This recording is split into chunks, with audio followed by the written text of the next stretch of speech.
Everyone knows that Blanche only became Alston's girlfriend because Judith went abroad. Everyone is also waiting to watch the drama unfold, waiting to see the spectacle of Judith returning and Blanche being dumped by Alston. But no one knows that Blanche is also waiting for the day Alston says they're through. Hello, everyone. Welcome to my channel. Subscribe us to read wonderful novels every day. Now the story begins. At 5:30 in the afternoon, the Civil Affairs Bureau. After the last divorcing couple left, a staff member approached Blanche with sympathetic eyes. Hello, we're closing soon. The person you're waiting for still hasn't arrived. Blanche tightened her grip on the marriage application form in her hand and whispered, just a moment, let me make one last call. She took out her phone and called Alston. The call screen already showed 12 missed calls, and this last one was no exception. It too was rejected. Blanche silently closed her phone, uttered an apology, and walked out of the Civil Affairs office. The moment the office door closed behind her, she froze in her tracks. In the next instant, she raised her hand and tore up the marriage application in her grip, tossing it into the trash. This was Alston's third time standing her up on their wedding registration day, and the last. She loved Alston, but she wasn't some pitiful creature without self-respect. Alston, loving you ends here. After getting into the taxi, Blanche opened her social media feed. She saw that Alston and her mutual friend had just posted a moment. Joy at the return of an old friend. Happiness beyond words. Welcome back, Judith, the future is bright. In the photo, Alston, whom she hadn't been able to reach all day, was unmistakably seated among them, and right beside him was Judith, his first love, his childhood sweetheart, and once Blanche's closest friend. The three of them grew up together.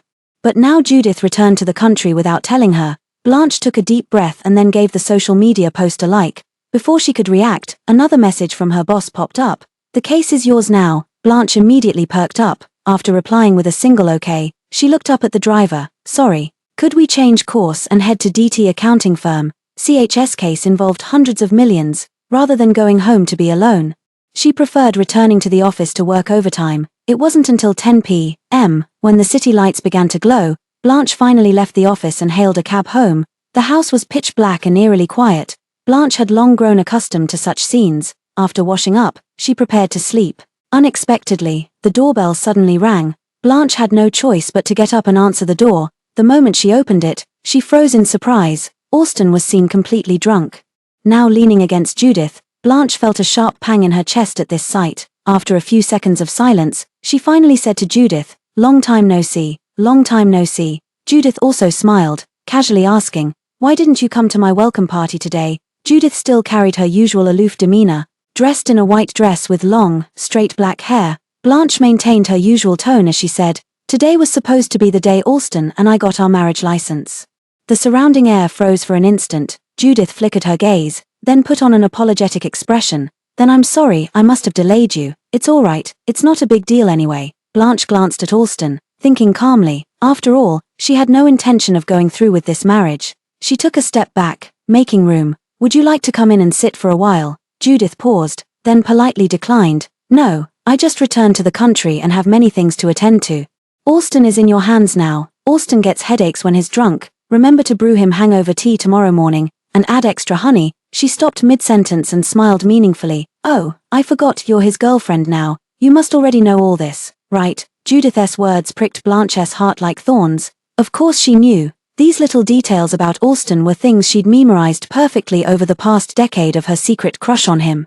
Blanche didn't lose her composure. Instead, she smiled. How rare that someone who abandoned Alston just for an offer from a foreign research institute still remembers his preferences so clearly. Judith froze. Blanche closed the door and helped Alston into the bedroom. After wetting a towel in the bathroom, she had just wiped Alston's face when he opened his eyes. The next moment, Alston's scorching kiss came crashing down. Blanche wanted to resist, but Alston's strength was so overwhelming that she couldn't break free. In the bedroom, the dim yellow light cast the shadows of two tightly entwined figures.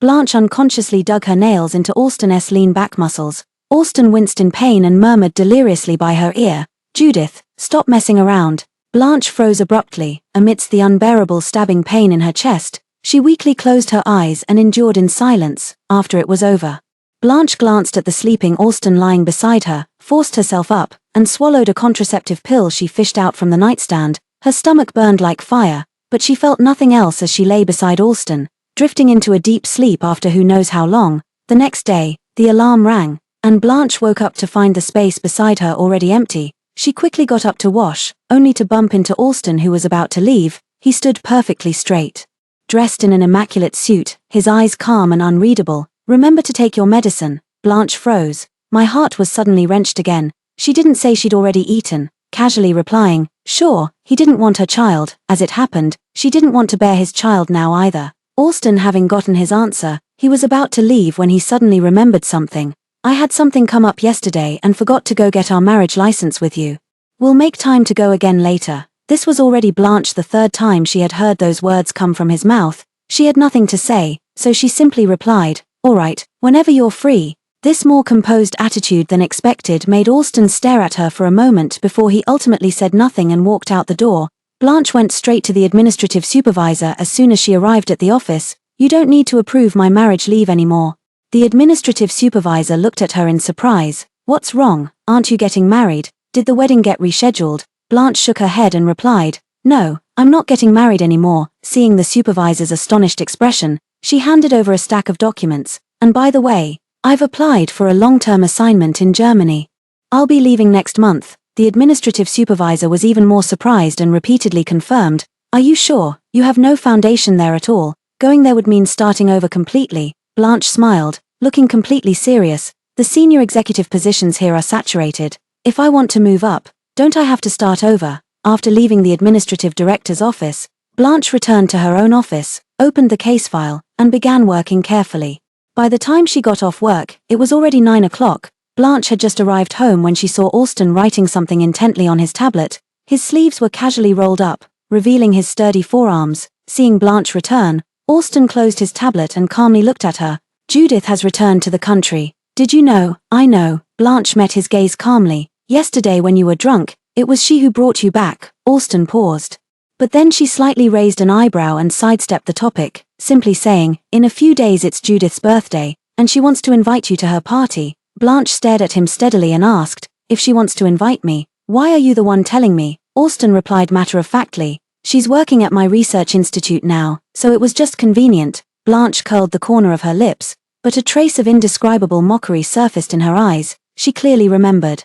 5 years ago when Judith went abroad, Alston had sworn never to work with her again in this lifetime. Now that she's back, it's as if those words were never spoken. Blanche couldn't be bothered to dredge up old grievances. With a simple "got it," she decisively ended the conversation. A few days later, on Judith's birthday, Alston had disappeared early in the morning. Blanche, after washing up, she went to the dressing room to change clothes, staring at the closet full of white dresses.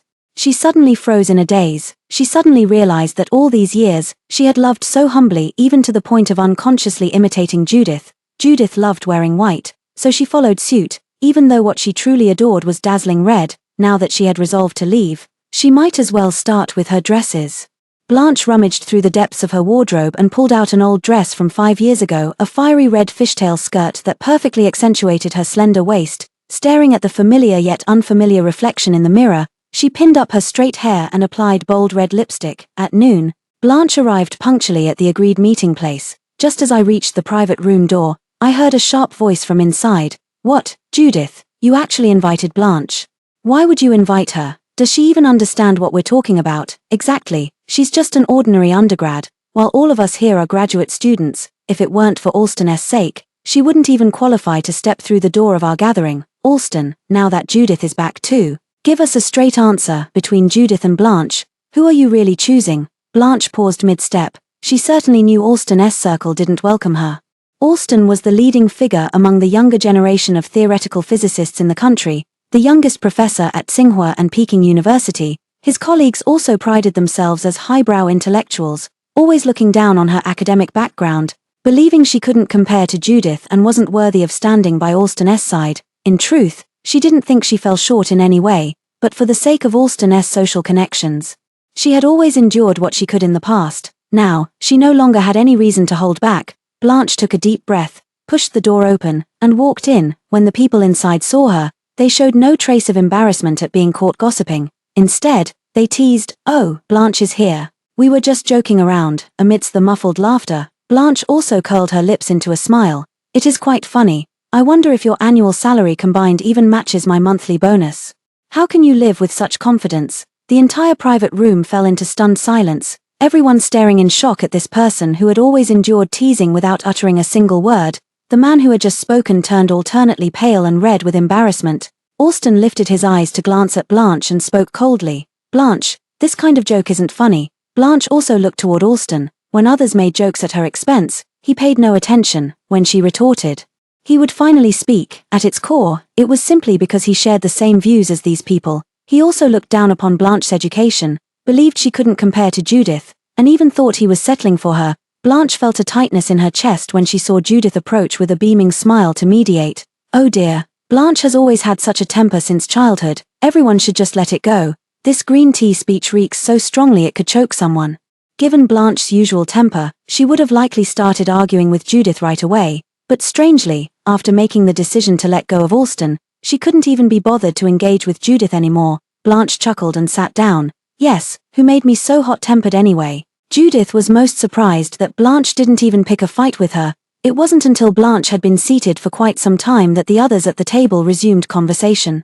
Someone even deliberately remarked loudly, "Your research project is a national-level program this time, with funding in the tens of millions, not like certain people who make their money through shady means." Blanche couldn't be bothered to argue with these people anymore. After all, she wouldn't be seeing them again after this. But as she watched Austen, who remained indifferent to her words, she couldn't help but sneer inwardly, pitying herself for a few seconds. Once the meal began, Judith had just picked up a spicy chicken wing when Austen frowned and said, "You can't eat spicy food. Do you want to ruin your stomach?" Austen was utterly clueless about daily life. For every little thing, Blanche had to write him a sticky note telling him what to do, a person so indifferent to all worldly matters. Yet he still remembers every habit of Judith. Blanche had no appetite to begin with, and now couldn't eat another bite. When the gathering ended, Austen rushed to pay the bill first. They walked ahead while Blanche followed behind. Blanche suddenly remembered that before Judith went abroad, the three of them used to interact exactly like this. Later, Judith went abroad, and Blanche finally became Austen's girlfriend. She moved from behind Austen to finally stand by his side. She thought she had changed everything, but it turned out that as long as Judith returned to the country, everything would revert to how it was. As the three of them reached the hotel entrance, Austen looked earnestly at Judith and asked, "Is someone coming to pick you up?" Judith nodded and replied, "My brother will be here soon." At that moment, a car pulled up at the entrance. As the car door opened, a child rushed toward Judith, exclaiming, "Auntie, happy birthday." The next moment, the child spotted Austen and cooed, "Uncle, you haven't visited me in so long." Blanche froze for a moment.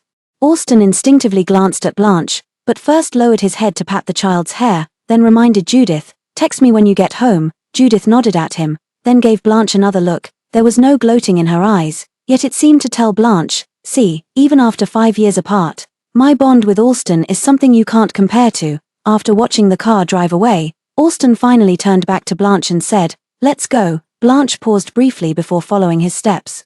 Once they got into the car, Austen explained, "I used to be quite close to that kid. I didn't expect Judith never told him we broke up."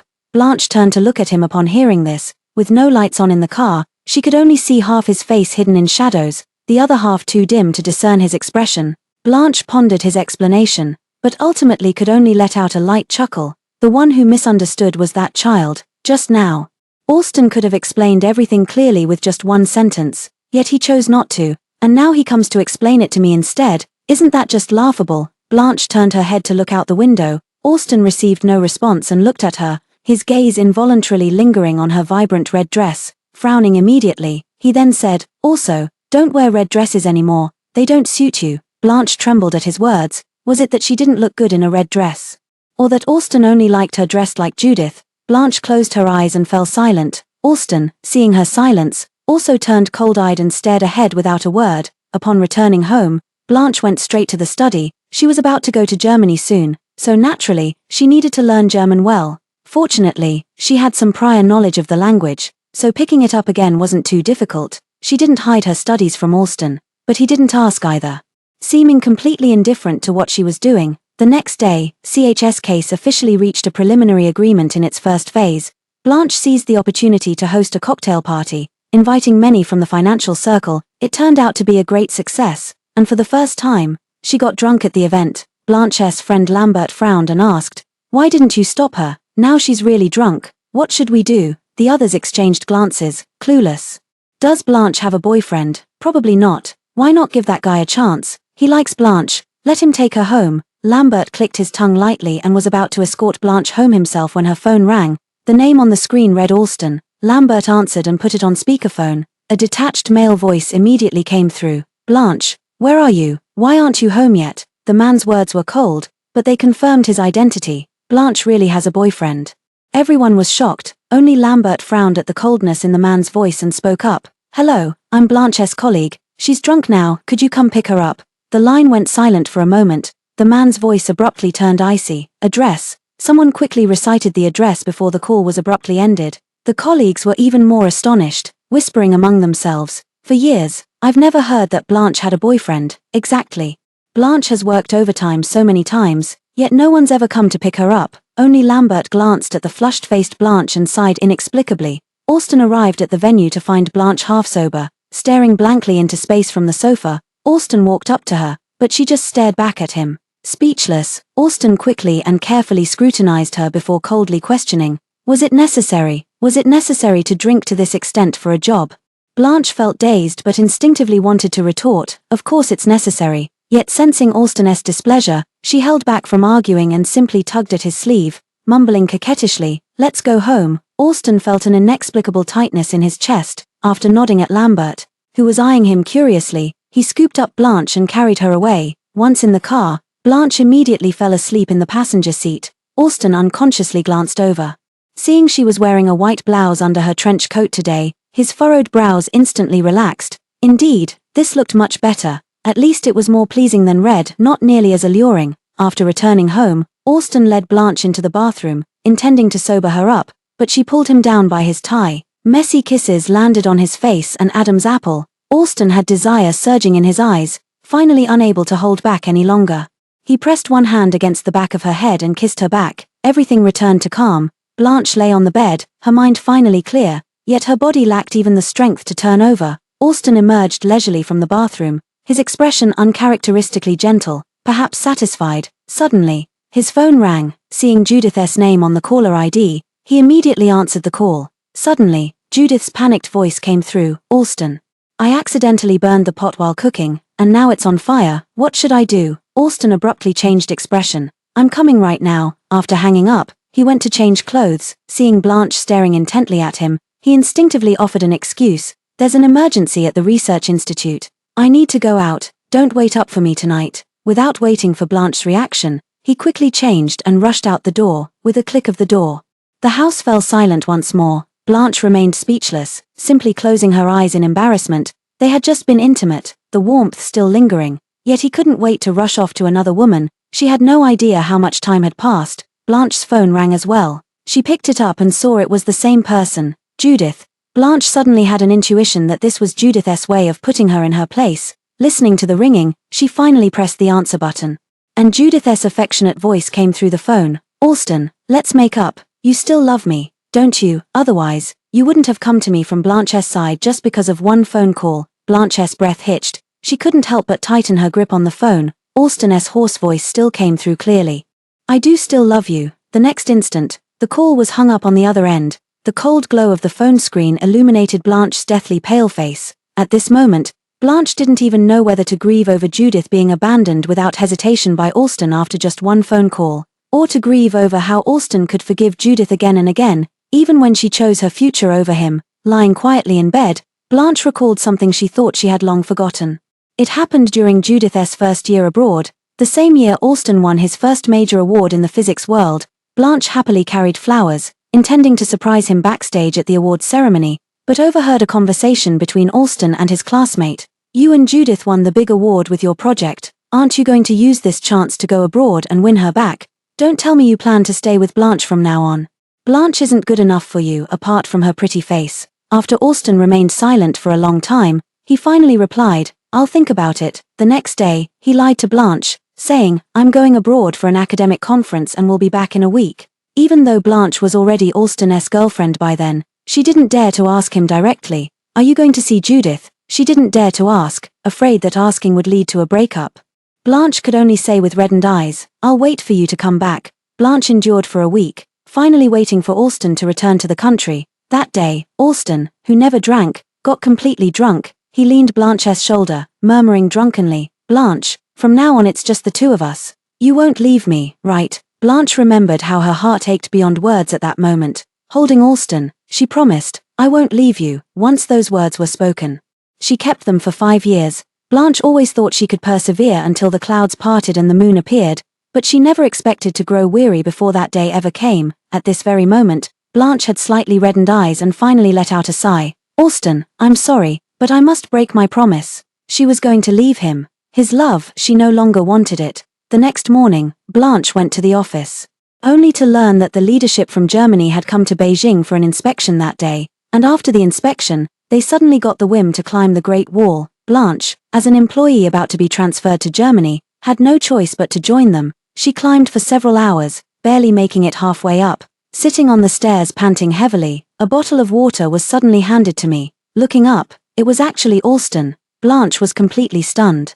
Thinking it must be a hallucination, Alston opened the water and helped her take a few sips before she finally caught her breath and asked, Why are you here? Alston didn't answer, but instead introduced Blanche to the man beside him. This is my girlfriend, Blanche. Then he introduced the man to Blanche, a researcher from Shandong province, Chase. Blanche extended her hand and smiled politely. Hello. Chase shook his hand back with a beaming smile. Wow, Alston. Your girlfriend is so beautiful, lucky you. By the way, where does she work? Alston hesitated for a moment before answering vaguely. Just a small firm. Blanche arched an eyebrow at him. She knew perfectly well that Alston had no idea what her actual workplace was. After 5 years together, she hadn't changed jobs. But did it even matter to Alston? Blanche then filled in the details herself. I work at DT accounting firm. Chase was startled and suddenly punched Alston. What are you being so modest for? This is one of the big four's DT. If DT counts as a small firm, then there are no large firms left in the country. Alston paused abruptly. He gave Blanche a complicated look before falling silent. Chase didn't overthink it, brimming with enthusiasm for the hike. I'll go ahead first. You guys catch up soon. Alston acknowledged with a sound before he left. Only Alston Blanche remained, walking forward at a slow pace. Alston's profile was tense, lost in thought.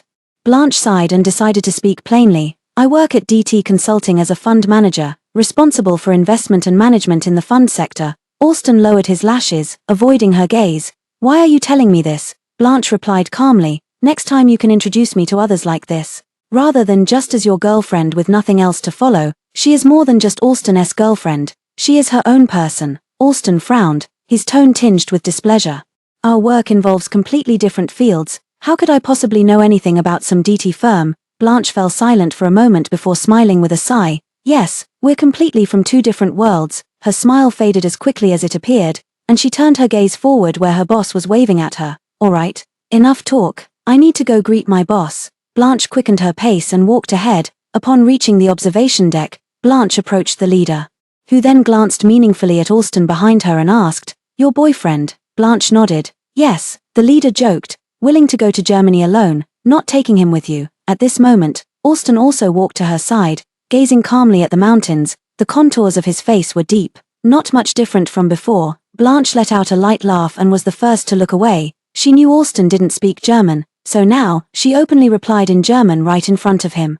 Willing to let go, after descending from the Great Wall, Blanche properly saw off the group of officials. Turning around, she saw only Chase left. He pointed to a store and said, Alston went to buy water. Blanche nodded. Chase, a chatterbox and naturally sociable, struck up another conversation. Coming here. Climbing the Great Wall was secondary. My main purpose was to conduct the opening tests for the Deep Space Science and Art Museum, a branch of the city's planetarium. It's a project your boyfriend has worked on for 5 years, and it opens tomorrow. You'll definitely come, right? Blanche recalled seeing Alston open the city planetarium website before, and without much thought, simply said, he didn't tell me about this, and besides, I have a meeting tomorrow afternoon, so I can't get away. Chase was startled, then immediately pulled a ticket from her bag and said breezily, Oh, he probably just forgot. You're his girlfriend, how can you not come?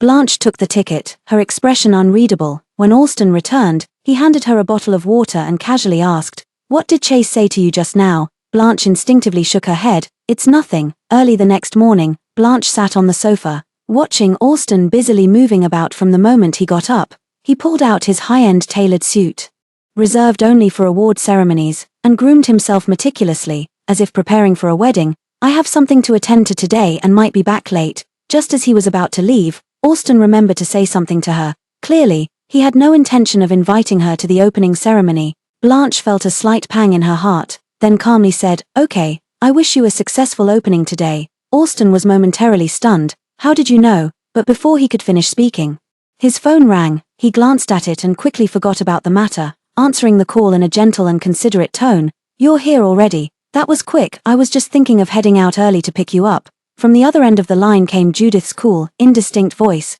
The front door at home closed as well, cutting off the last trace of sound. Blanche took the ticket out of her bag and stared at it for a long time. In the end, she called her assistant and said, "Postpone my afternoon meeting. Something's come up and I can't make it." At 2 in the afternoon, Blanche walked into the planetarium. It had been 5 years since her last visit here. "The last time I came was because Alston was going to confess to Judith at the old planetarium." At that time, Blanche was standing among the onlookers, and no one knew that she had personally arranged the setting for that confession. What about today? Will there be a protagonist for such a grand opening ceremony? The opening ceremony has begun. Blanche found a spot to stand. As the lights came on, Alston stepped onto the stage. Tall and upright, he carried an imposing presence as he walked, prompting whispers among many female audience members. Alston took the host's microphone and spoke eloquently. "This popular science art gallery with a deep space theme is a deep space exploration education project jointly created by Beijing City and our Deep Space Exploration Laboratory.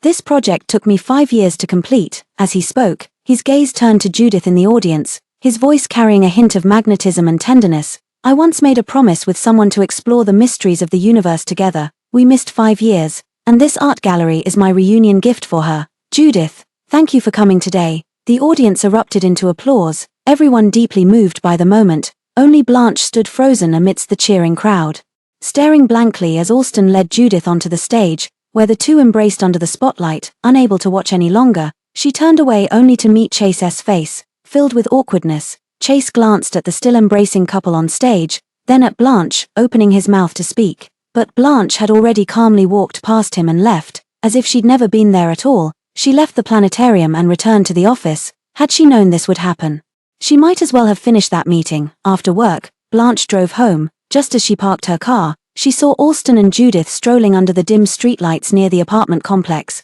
looking like a couple. Right, Blanche remembered. Judith's house after returning home was found by Alston, just in the next unit of their building. Blanche slowly approached and heard their conversation clearly. Then Judith said shyly, "Thank you for the gift, I really like it." And Alston's voice was as gentle as the evening breeze. "Glad you like it." The two of them slowly walked downstairs, and as they said goodbye, Alston watched her go upstairs. Judith didn't move, biting her lower lip before saying, "It's so late, and you still had to walk me home. I'm really sorry about that. If Blanche found out, she'd probably make a fuss with you again." Alston frowned slightly. Judith was secretly pleased with herself when Blanche's cool voice suddenly sounded from behind. "I don't mind." Blanche emerged from under a nearby tree and calmly looked at Judith as she spoke. "Aren't we friends? Walking each other home is no big deal, right?" Judith turned pale then flushed red, forcing a smile with difficulty. "Yes, I was overthinking it." Blanche finally glanced at Alston before walking ahead. Soon, Alston caught up but remained silent, offering no explanation whatsoever. Blanche had just arrived home. Lambert sent a WeChat message, "This Friday.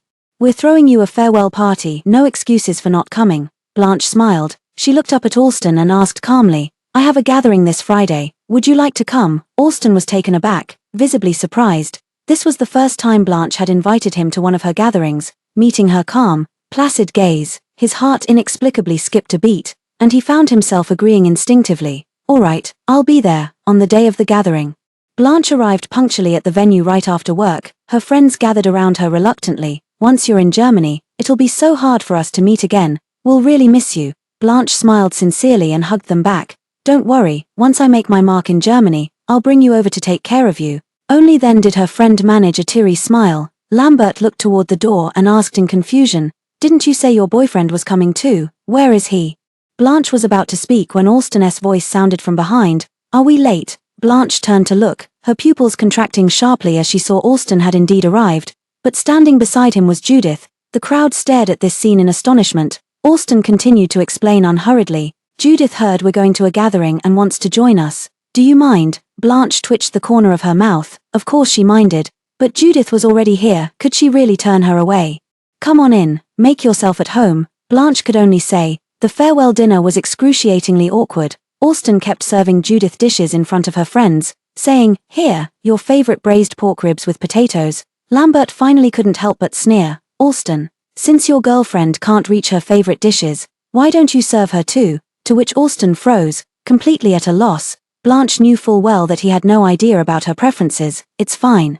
I'll serve myself." She forced an awkward smile and turned the lazy Susan on the table. The meal concluded in an inexplicably strange atmosphere. Lambert, still unwilling to give up, suggested, "Now that we're well fed, how about going next door to play a round of werewolf?" Blanche froze. She knew Lambert was trying to help her save face, but she was planning to break up with Alston tomorrow. Just as she was about to refuse, she saw Alston nod in agreement. The group marched off to the board game cafe in high spirits. Lambert volunteered to be the narrator. After distributing the roll cards, everyone closed their eyes. The game progressed quickly, and after several rounds, the situation on the field gradually became clear. There are 2 wolves in total on the field. Alston is the seer, who successfully identified the first wolf, leaving 1 remaining. Blanche is the witch, and after revealing her identity, she successfully survived until the final round with the antidote. Whether it was coincidence or fate remains unknown. In the end, only the 3 of them remained, and naturally, Judith was the werewolf. Blanche looked at Alston and said, "You've checked my identity. As long as you vote with me for Judith, we can win this round." Meanwhile, Judith, knowing her identity was exposed and having no defense, simply resorted to acting cute. "Alston, I'm really not the werewolf. Just believe me this once, okay?" Lambert rolled his eyes. "Alright, let's vote." Blanche and Judith unsurprisingly pointed at each other, then simultaneously turned their gaze toward Alston. Alston pondered for a moment under everyone's scrutiny. He said solemnly, "I vote Blanche as the werewolf." Blanche froze in surprise. Before she could react, she heard her friend sneer coldly, "Are you kidding me? What's the point of playing like this? Might as well all quit then. Just rely on acting cute to get by." Judith's eyes reddened instantly at these words. With pitiful eyes, she glanced at Alston before addressing the group. "I don't know what I did wrong to deserve this treatment. If you don't want to play with me, I'll just leave." With that, she ran out the door. Alston immediately stood up, casting a cold glance at Blanche as he retorted, "It's just a game, why make such a big deal out of it?" With that, he turned to chase after Judith. Blanche instinctively grabbed his arm. "Don't go." All her friends were watching. If Alston just walked away like this, how humiliating would that be for her? Alston flashed a glance, clearly having thought of the same thing, yet in the end, he still broke free from her grasp and said politely, "This meal is on me, everyone. Feel free to order as you like." Then, without hesitation, he turned and walked away. In the end, he chose to leave her behind and went to find Judith. Blanche stared blankly at Alston's retreating figure, her heart filled with desolation. Everyone present fell into silence. Lambert wore an apologetic expression. "I'm sorry, Blanche, I never imagined things would end up like this." Blanche snapped out of her daze and forced a smile. "It's all right, I know you were standing up for me. But today was supposed to be my farewell gathering anyway. Without them here, we can speak our minds more freely, don't you think?" Under the lights, her eyes were startlingly red, yet she raised her glass with a smile. "Cheer up, my leaving is a good thing. You should wish me well, just wish me." She paused in thought before continuing through her tears. "May my path ahead be splendid, and may all my wishes come true." Everyone exchanged glances, their eyes quietly reddening.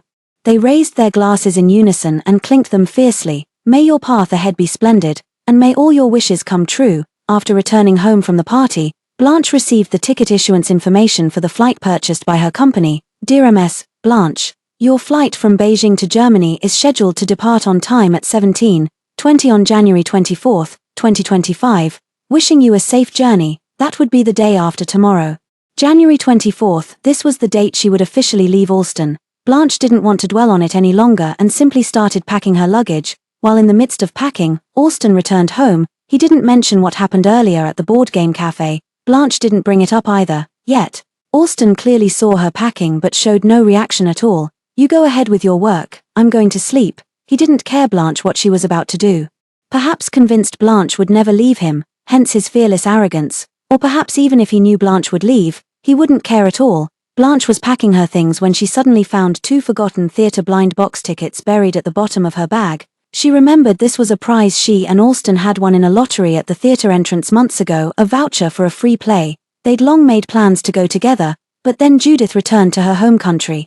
And everyone forgot about it. Blanche waved the ticket and called back to Alston. "Let's use this voucher tomorrow." Alston casually replied, "Sure." Blanche then put away the ticket. placing it in the most conspicuous spot on the table. After the play, there would truly be no ties left between them. The next day, Blanche and Austen arrived at the theatre, just in time for a classic play adapted from Eileen Chang's Red Rose, White Rose. The most iconic scene in this play was the male protagonist's monologue. He said, "Every man has two women, marry a red rose, and she becomes a mosquito blood stain on the wall, while the white one remains the moonlight before his bed, marry a white rose, and she becomes a grain of sticky rice on his clothes, while the red one becomes a cinnabar mole over his heart." Blanche was so captivated while reading this passage that her eyes grew moist. She couldn't help but see herself in it. Judith was the white rose in Austen's life, pure and beautiful. As for herself, Blanche couldn't help but look at Austen, only to see him in the dimly lit theatre, completely absorbed in replying to messages on his phone. On the phone screen, Judith's name stabbed at Blanche's heart. "What are you doing? I'm so bored. Can you come keep me company?" "Wait a moment, I'll be right there." Austen quickly replied to the message, then looked up as if sensing something, meeting Blanche's calm face. He asked in confusion, "What's wrong? Is the play not good?" Blanche shook her head and simply said, "It's nothing." She looked towards the stage again, thinking to herself, perhaps she wasn't even as significant as mosquito blood. Blanche's heart ached, feeling both ridiculous and sorrowful. After the play ended, they followed the crowd to the theatre exit. Blanche knew full well that he was rushing off to meet Judith, but she couldn't help but speak up. "Let's go home for dinner.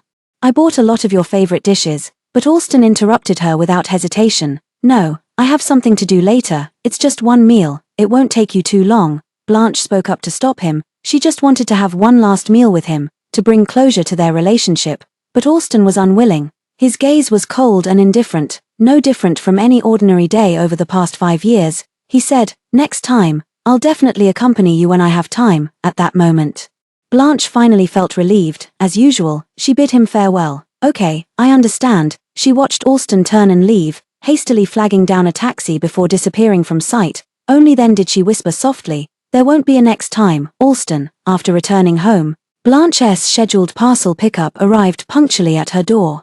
She mailed all the clothes she couldn't take to Germany back to her parents' house. She then gathered all their couple photos and mementos, neatly packing them before throwing everything into the trash. Before leaving, she took out a sticky note and left a breakup gift for Austen. She stuck a note on the refrigerator. "Vegetables are best eaten within 3 days. I've put the beef in the freezer. Remember to thaw it before eating." On the washing machine, she posted, "Your wool sweaters and suits shouldn't go in the washer. Take them to the dry cleaners. And never wash different colors together." On the balcony, she left a note, "Water the plants on the windowsill at least once a week, or they'll dry out and die." By the time she stopped writing, the entire room had unknowingly become covered with yellow sticky notes. Blanche stared fixedly at them. These 5 years, this was how each sticky note had recorded the traces of her love for him. Austen's love for her was just like those sticky notes, torn away after a glance, and this was the last time she would ever love him. Only one sticky note remained. Blanche wrote her final words on it. "Austen, happy breakup." She stuck this note onto Austen's tablet. It was all over. Blanche walked out of the home she had lived in for 5 years, carrying her suitcase. With a click, the door locked shut, leaving no echo behind. Austen should have remained oblivious to this loss. But he had one good habit: installing surveillance cameras at home. He had only intended to check subconsciously Blanche's activities at home, but the moment he opened the surveillance feed, the words "breakup" leaped into his sight. In an instant, his entire body froze. It was as if a thunderbolt had struck him, leaving his mind utterly blank. Nothing remained. Judith sat beside him at that moment. She had lured him here under the pretense of lab issues. Yet seeing Austen so distraught only deepened her unease. But now, seeing his face darken abruptly after just glancing at his phone screen, she grew even more uneasy. She could only ask aloud, "Did something happen?" Austen offered no explanation, only suddenly rising to leave. Yet the unmistakable panic on his face was an expression she hadn't seen in 10 years. "We'll stop here for today. You're capable enough to handle the remaining steps on your own." Judith, her intuition told her it was related to Blanche. Not wanting to lose face, she spoke up to stop him. "Did something happen with Blanche? She can handle it herself. There's no need for you to rush like this." In the past, perhaps Austen would have sat back down, but now, just seeing that text message had made him lose all reason. How could he possibly sit still with peace of mind? "No need." Austen didn't say anything more this time. He grabbed his coat by the lab door and left. Judith, failing to stop him, suddenly darkened her expression. After a long while, she finally made a call. "Could you help me look into something?" Austen had been trying to call Blanche since leaving the house, but the line kept showing out of service. though his expression remained largely unchanged. Those familiar with him would notice his tightly pressed lips and clenched hands, revealing an unprecedented sense of panic. This panic completely erupted the moment he arrived home. Austen stared blankly at the home he shared with Blanche. It was empty, yet covered in yellow sticky notes. The last rays of the setting sun from the balcony streamed in, tinging the yellow of the notes with a desolate gold. Austen opened his mouth, wanting to call her name, but he knew it was pointless. She was already gone. Only what lay before him was the last thing she had left behind. He looked through them one by one, his rationality slowly being devoured, his heart suddenly constricted. A feeling more suffocating than when he heard about Judith's departure all those years ago. Austen felt for the first time that something was beyond his control. Suddenly, a flash of insight struck him. Austen suddenly remembered Blanche mentioning the DT firm. He quickly searched for the address online and rushed over in a panic. However, without an appointment, he was stopped at the entrance of DT firm by the receptionist. "I'm Blanche's boyfriend. I need to talk to her. Could you help me get in touch?" Austen's palms grew slightly sweaty as he spoke, and he found himself holding his breath unconsciously, but the receptionist gave him a suspicious glance. "You're MS. Cheng's boyfriend, yet you need me to contact her for you." Austen was left speechless. Just as he was frozen in awkward hesitation, the leader Blanche, whom he had briefly met on the Great Wall, unexpectedly appeared behind him. He patted Austen on the shoulder and signaled for him to follow. Austen followed eagerly, asking in English, "Do you remember? We met once before." Of course, the leader remembered him, but he also remembered Blanche's expression at the time. So now, he just smiled and said to him, "You won't find her at the company." "What?" Austen was stunned for a moment, then he quickly asked, "Then where did she go?" "She's gone abroad and won't be coming back," the leader said without hesitation. Austen froze completely. It took him a long moment to force out two words through clenched teeth. "Abroad." The leader nodded, his face utterly calm, yet the words he spoke were like a bullet, piercing straight into his heart. "Don't you know yet? She applied for the German assignment a whole month ago." Austen's face darkened instantly. A month ago? Wasn't that exactly when Judith returned home? So, from the moment Judith returned, Blanche was already prepared to leave him. Realizing this, Austen felt an indescribable sensation, only a tightness in his chest, making it hard to breathe. "She didn't tell me about this." He only managed half a sentence before meeting his boss's gaze, which was like watching a play, and instantly felt a surge of anger. "I understand, thank you," he said stiffly before turning to leave. The boss stared for a long while before reluctantly withdrawing his gaze, then he lowered his head and sent a message to Blanche. "Your boyfriend came looking for you at the company. He'll probably follow you to Germany." After sending it, he knew Blanche was on a plane and couldn't reply to his message. Halfway through his gossip, he left as if nothing had happened. Meanwhile, back home from the DT firm, Austen was seething with anger. Whether it was the astonished looks from others or the fact that Blanche had broken up with him so abruptly without a word, he felt miserable, seeing the room full of sticky notes again. A surge of anger flared up. "Are you writing these things to alleviate your guilt? Blanche, I won't allow you to unilaterally break up with me like this." Austen gritted his teeth, tearing down all the sticky notes and clutching them in his hand. The rough paper dug painfully into his palm, but he couldn't bring himself to let go. He threw it into the trash can angrily, out of sight, out of mind. Suddenly, his phone rang. Austen grabbed the phone abruptly, but it wasn't Blanche's call. A flicker of disappointment crossed his heart, but he quickly answered the call. "The flight number you asked me to check for Blanche has been found. Her temporary address in Germany is also located at." Austen. Upon receiving the address, an irrepressible surge of joy welled up in his heart. "Thank you. I'll treat you to dinner when I return home." With that, he immediately wanted to book a flight ticket, yet his friend hesitated and asked again, "This is trivial, but I still want to ask, what exactly are you thinking in your heart right now that Judith has also returned home, and Blanche willingly broke up with you? Isn't this the opportunity heaven has given you? Why do you want to go find her again?" The friend's tone gradually grew solemn. "It couldn't be that you've fallen for her." Austen twitched his brow. The strange feeling flashed through his heart, but it slipped away too quickly, gone before he could even process it. So, he just suppressed this feeling. He replied calmly, "No, I just went to ask her for an explanation. Even if we're breaking up, there needs to be a reason. Am I, Austen, someone who can be casually discarded, caught up in the situation?" Austen didn't notice, but his friend listening to him keenly detected the dissatisfaction and anger in his tone. Even when Judith left him back then, his emotional turmoil wasn't as intense as it is at this moment, yet he naturally couldn't explain this point clearly now, only murmuring vaguely, "Understood, then you go ahead with your work, I won't disturb you further." After hanging up, he pondered for another moment before making a call to someone. The instant the call connected, his friend's expression turned grave. "Judith, I need to talk to you about something." Austin booked his flight tickets and rushed to the airport in a hurry. On the way, a lab employee called and asked, "Austin, our project is at its final critical stage. What do you mean by suddenly taking leave?" Austin tightened his grip on the steering wheel, his tone calm yet leaving no room for argument. "I have some business to attend to. It won't take long. If everything goes smoothly, I can return to the country tomorrow." There was a brief silence on the other end of the line.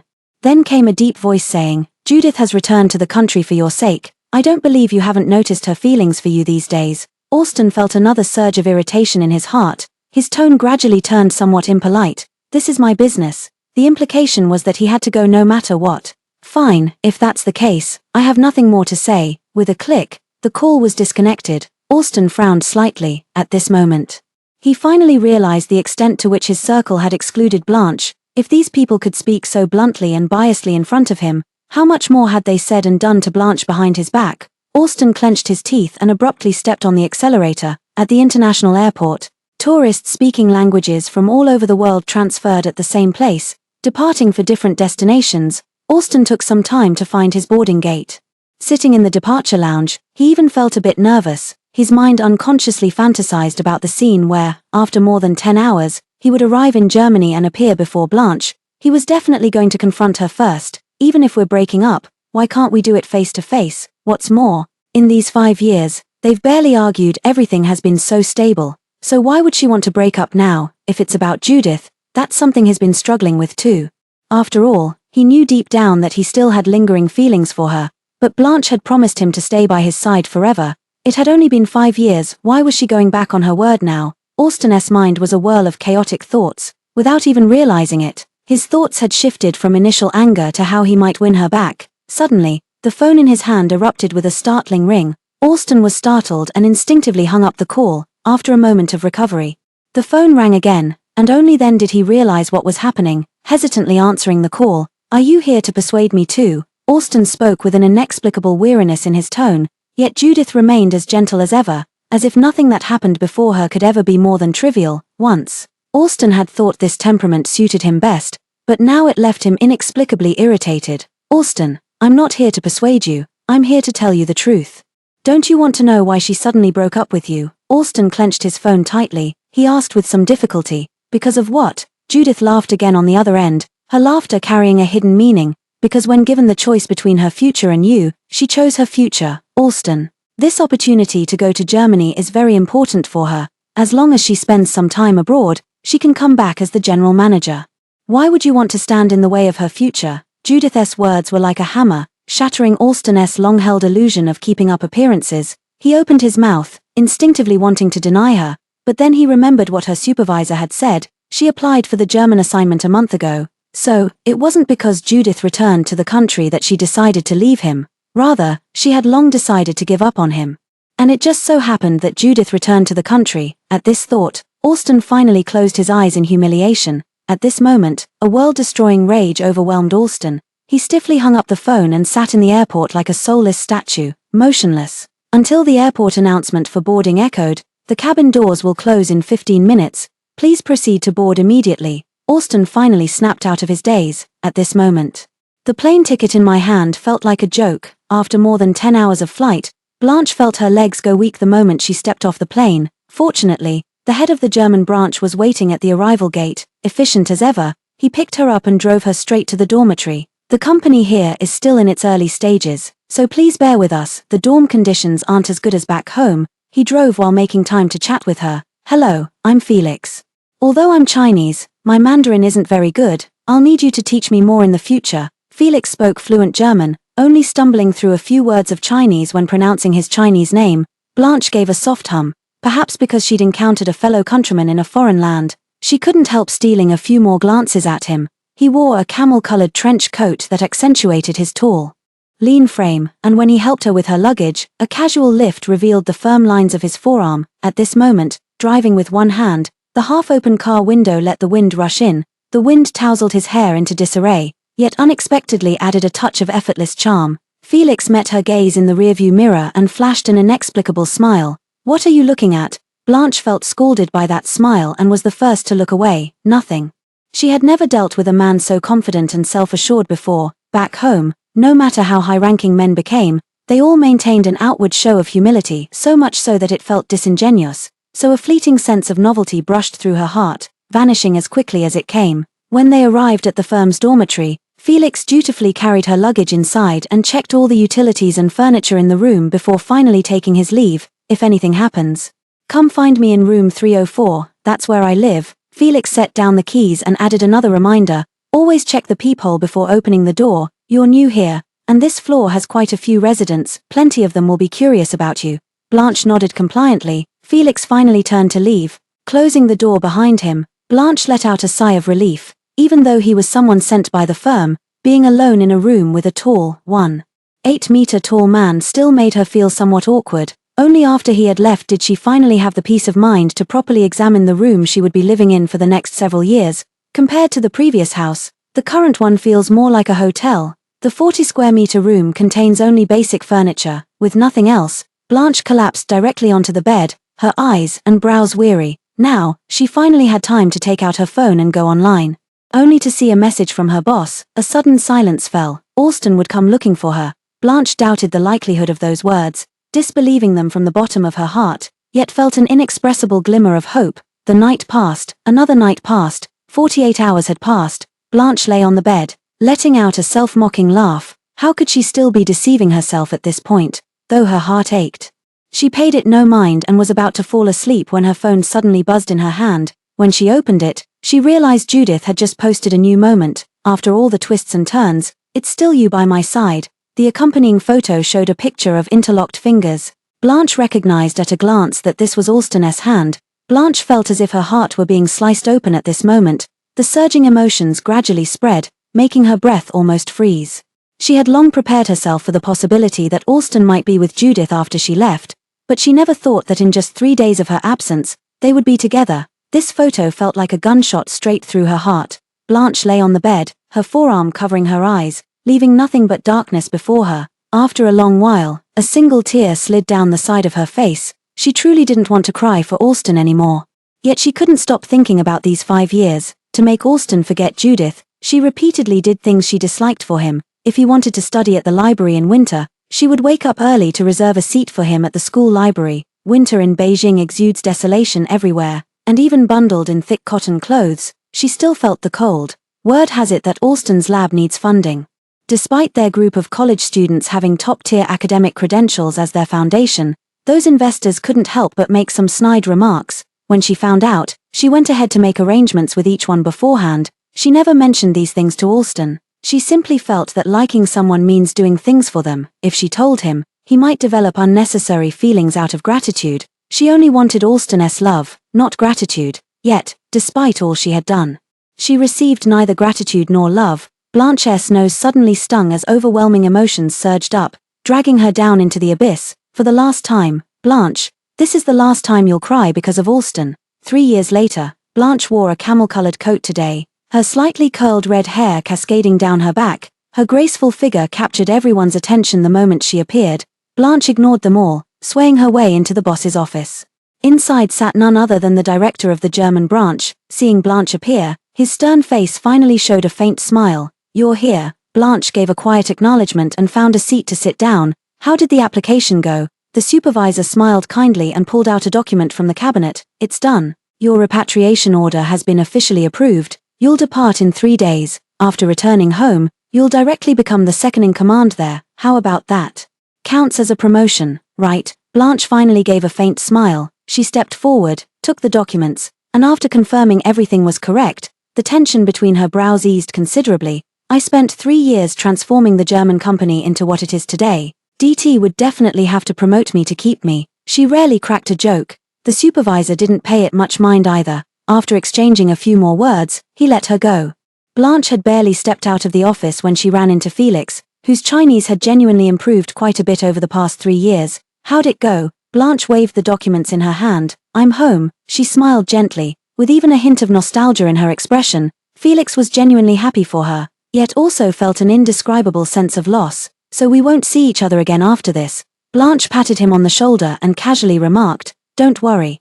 Worst case, you can come develop your career in China. I'll take you to climb the Great Wall when the time comes. She said it lightly, without much sincerity. After all, Felix's entire family was in Germany, and his Chinese was often only comprehensible to her alone. Yet now, he was seriously considering it before nodding in agreement. All right. Blanche thought he was referring to the Great Wall climb and didn't dwell on it further. Turning to leave, only Felix remained standing behind her, staring intently at her retreating figure. 3 days later, Blanche has safely landed in Beijing. Wearing sunglasses, she walked forward calmly. Behind her, a man in a black overcoat brushed past her. The distance between them was merely 5 meters. Alston suddenly halted his steps, his expression momentarily stunned. Then, he abruptly turned his head to look back. Behind him, people came and went, each heading toward their own destinations.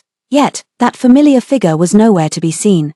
Alston looked around, feeling an indescribable mix of emotions welling up in his heart. Alston, what's wrong? A colleague looked at him curiously. Alston shook his head, gathering all his emotions before replying coolly, nothing, I was mistaken. With that, he calmly continued walking forward. Even as he boarded the plane, his heart still held a peculiar turbulence. After 3 years, why did he suddenly remember Blanche again? Hadn't the pain she inflicted been deep enough?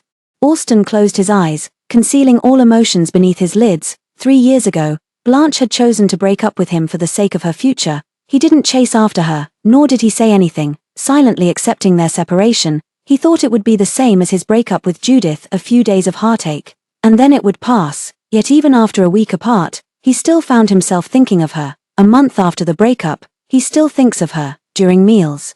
He misses the dishes she cooked. Upon waking, he misses seeing her sleeping face beside him. When mixing black and white laundry together, he misses her nagging. His life had long been unknowingly filled with traces of her presence, but Blanche had abandoned him. Alston felt he should maintain his dignity, so he kept enduring and never went looking for her. But this longing grew heavier, nearly crushing him. Only then did he belatedly realize that perhaps he had fallen in love with her. Yet by this time, she was already long gone from his side. Alston suddenly opened his eyes, his chest tight and suffocating. He gazed out the window, taking in the entire city. Yet he knew she wasn't there. Blanche on her 3rd day back in the country, she officially joined DT. They were still the same superiors from before, and when they worked together, there was still that unspoken understanding between them. It's just that, Blanche stared at the contract before her, suddenly falling silent. Her superior sighed and was about to withdraw it. I know you don't want anything to do with Alston again, but they're currently the only qualified domestic partner for this case. If it's really too difficult for you, I can assign someone else. Blanche frowned and pressed a hand down on the contract. No need. Since I chose to return home, I was prepared to face him. Seeing her superior's grave expression, she instead smiled. When's the appointment? The superior quickly replied. Tomorrow at 3 p.m. Blanche nodded in acknowledgement before turning to leave. She didn't hesitate but readily accepted this arrangement. One day in the future, they would meet again. If she truly hid away, it would only make him look down on her. Besides, he now had a stable relationship, perhaps both of them were even married. Why should she care anymore? Blanche offered a few words of comfort, managing to suppress her emotions for the time being. The next day, when she arrived at the club, she stood at the entrance, took a deep breath, and finally turned the doorknob to enter. My heart was pounding so hard it felt like it might leap out of my chest. She nervously glanced around but didn't see Alston, only unfamiliar faces instead. The newcomer stepped forward with a warm smile and introduced himself. I'm in charge of this section at the lab. You can call me Bobby. Bobby looked about 25 or 26, yet carried himself with remarkable composure. Blanche said nothing, just smiled and took her seat steadily. No sooner had she sat down than Bobby spoke up. Our boss will be here shortly. Please remain patient, it's fine. Blanche felt her palms grow slightly damp. The moment she finished speaking, the door behind her opened. Bobby immediately stood up to greet the person. Professor. Blanche stiffened abruptly, yet the voice that came from behind wasn't Alston's. Are you DT's person in charge? Blanche stared blankly at the unfamiliar face before her. Her anxiously suspended heart suddenly dropped, yet there was an indescribable sense of loss hidden within. I am. Hello, my name is Blanche. She gently extended her hand. The visitor quickly shook it and then explained. Sorry, Alston went abroad a few days ago and hasn't returned yet. For today, I'll be fully in charge. Blanche had no objections and led the visitor to the table, smoothly moving into the discussion phase. Yet, her heart was pounding with uncertainty. Alston, is this really going abroad, or deliberately avoiding suspicion? Only after all the basic details were finalized did she finally receive the signed contract. It was then that the person asked with a smile, the matter is resolved, now we can finally sit down and chat. Right, Blanche was stunned. She looked carefully at the other person's face before asking with some uncertainty, "Are you Chase?" Chase nodded vigorously, the tension in his facial muscles visibly easing. "I thought you were angry with me and pretending not to recognize me." Blanche smiled helplessly. "Sorry about that, it's just been so long since we last met that my memory's a bit fuzzy. Besides, you didn't introduce yourself earlier." Chase also wore a helpless expression, taking a long moment before saying, "Didn't I invite you to the opening ceremony that time? Then just a few days later, I heard you broke up with Alston." So, he left the sentence unfinished. But Blanche understood instantly. He felt somewhat uneasy, thinking he had indirectly caused their breakup. Blanche let out a light laugh and reassured him, "This has nothing to do with you. Even without you, I would have broken up with Alston in a few days." Chase froze for a moment, opening his mouth as if to say something, but ultimately remained silent. Blanche, however, didn't dwell on the matter and was the first to walk outside, Bobby startled by this shocking revelation. His pupils trembled as he chased after Chase and asked, "So this is the professor's ex-girlfriend, Blanche?" Chase gave a faint hum of acknowledgement, then Bobby clicked his tongue in amazement beside him. "No wonder even someone like our professor would drown his sorrows in drink for love. She's such a stunning beauty." Chase also momentarily lost himself in thought. Indeed, he never thought that someone like Alston would actually spend a whole drunken night murmuring Blanche's name. After driving Judith half mad with anger, the next day he went about his business as usual, coming and going to work normally. For these 3 years, Alston hasn't had a single woman by his side. Could it be that he's still waiting for her? Chase thought of this, and suddenly his eyes lit up as he quickly chased after them. Blanche was stopped by him at the door, looking at him in surprise. "Is there something else?" Chase was slightly out of breath, but more than that, it was due to nervousness. "Alston has been single all these years." The sudden statement startled Blanche for a moment. She instinctively asked, "He wasn't with Judith?" Chase frowned and countered, "Why would he be with Judith, shortly after you broke up?" "Judith went abroad, at least from what I saw. There was nothing between them." Blanche couldn't help but frown. She hadn't forgotten that photo Judith had sent back then. Was it Alston who broke up with her again, or was it Judith who abandoned him once more? Blanche couldn't help but dwell deeper on these thoughts, only to quickly catch herself and inwardly curse her own weakness. What did it matter who Alston was with now? At this realization, Blanche's expression turned icy. "Alston's affairs stopped being my concern long ago. Whether his with Judith or not is his choice, I couldn't care less." She spoke calmly, only to see Chase's expression change drastically. Without much thought, she gave a slight nod and turned to leave, yet in the next instant, she found herself face to face with the icy gaze of the man behind her. It was Alston, whom she hadn't seen in 3 years. Blanche, her pupils trembled. Instantly, all words stuck in her throat, unable to be spoken. 3 years had passed, yet the moment she saw Alston again, she felt not the slightest sense of unfamiliarity in her heart. It was as if she had never forgotten him these 3 years. At this thought, Blanche couldn't help but let out a bitter laugh. She really hadn't let go. In any case, these weren't emotions she should be showing now. "Long time no see." She spoke lightly, her tone devoid of any emotion, as if meeting an ordinary friend, perhaps not even an ordinary friend. Alston kept a cold expression, showing no sign of having heard her words. He merely gave a slight nod before his gaze shifted past her to Chase behind her. This time, the warning was unmistakable, as if saying to him, "You've crossed the line." Chase choked for a moment before changing the subject. "Didn't you say you couldn't make it back?" Alston gave a quiet hum and replied calmly, "Took less time than expected, so I came to check." Blanche arched an eyebrow but said nothing further, merely stating, "You two catch up, I've got things to handle, so I'll take my leave." Alston remained silent, standing there as straight and unmoving as a pine tree. Blanche walked past him but still heard him say coldly to Chase behind her, "Next time, don't bring up my affairs with irrelevant people." Her footsteps abruptly halted. Irrelevant. Blanche curled her lips in self-mockery before continuing to walk away. Alston heard the footsteps gradually fade away, a face finally darkened completely, freezing the surrounding atmosphere along with it. Chase could clearly see his stubborn denial. With a cold laugh, he said, "Keep being stubborn then. When Blanche gets a new boyfriend, let's see where you'll go to regret it." Alston clenched his hand unconsciously. He stood rooted to the spot, his brows drooping. "Didn't you hear? She said she doesn't care about me. Doesn't that make me an insignificant person to her?" Chase choked on his words again, utterly speechless. "Fine, have it your way." He stormed off angrily, but after a few steps, suddenly halted and said, "When I first met you, you weren't like this. Otherwise, I wouldn't have switched jobs to join your lab. But one thing I'm certain of, DT, this case domestically truly only has us as a viable partner. But we aren't limited to just them. Since you've overruled all objections to choose DT, Then don't bring personal feelings into this anymore, otherwise, one day, you'll genuinely regret it.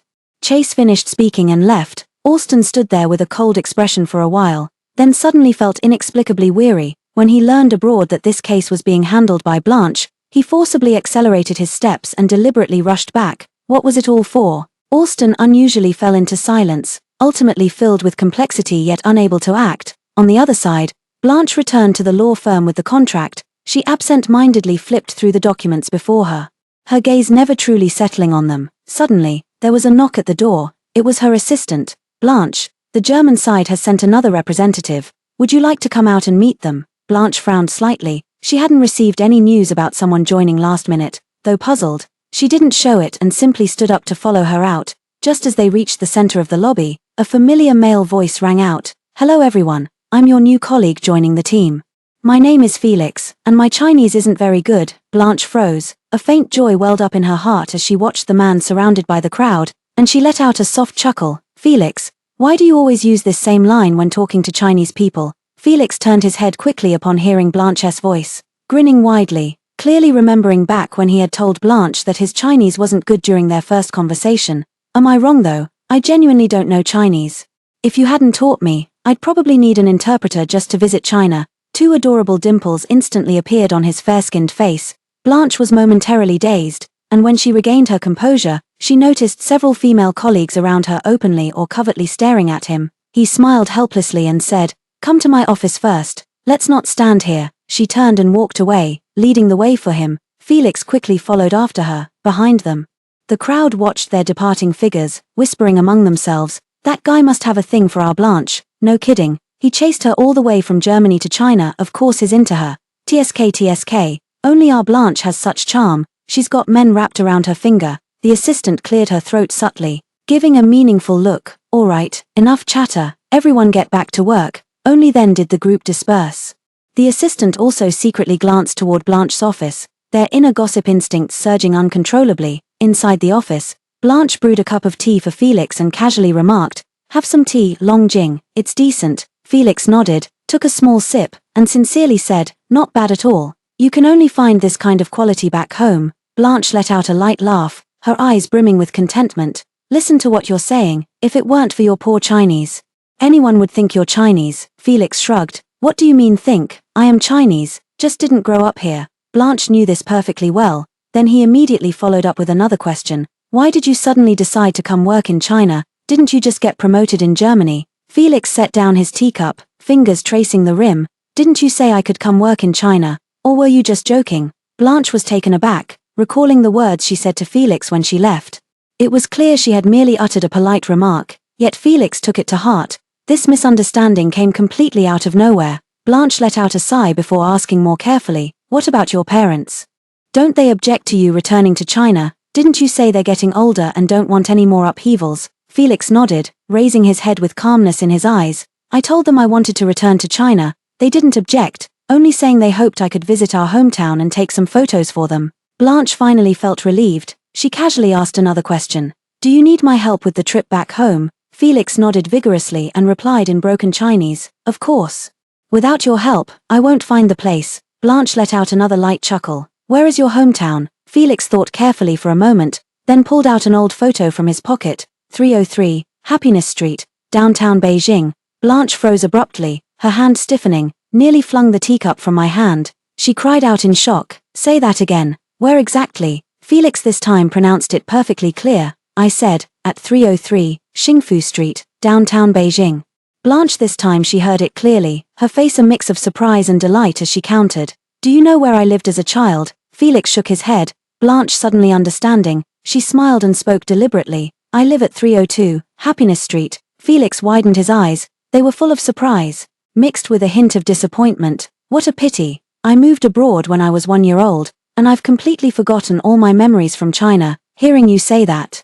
Maybe we even met as children." Blanche nodded thoughtfully as well. "That's quite possible. But you know, I was only 3 when you went abroad. I don't remember anything about you at all." Felix snorted and reluctantly put the matter aside. "All right, I'll leave this to you. Now we have more important things to do." He raised his eyebrows smugly. Blanche asked curiously, "What is it?" Then she saw Felix get excited as he eagerly said, Take me out for something delicious after work." Blanche was taken aback, looking at his radiant smile. I inexplicably found myself infected by his joy and couldn't help but smile along. "All right, we'll go right after work." At exactly 6 o'clock, Felix appeared punctually at the office door. He didn't rush her, just kept watching her with expectant eyes. "Blanche, how could I possibly work overtime now?" She shut down her computer and left right on time. "Let's go, I'm taking you to try Peking duck," finally able to play the host.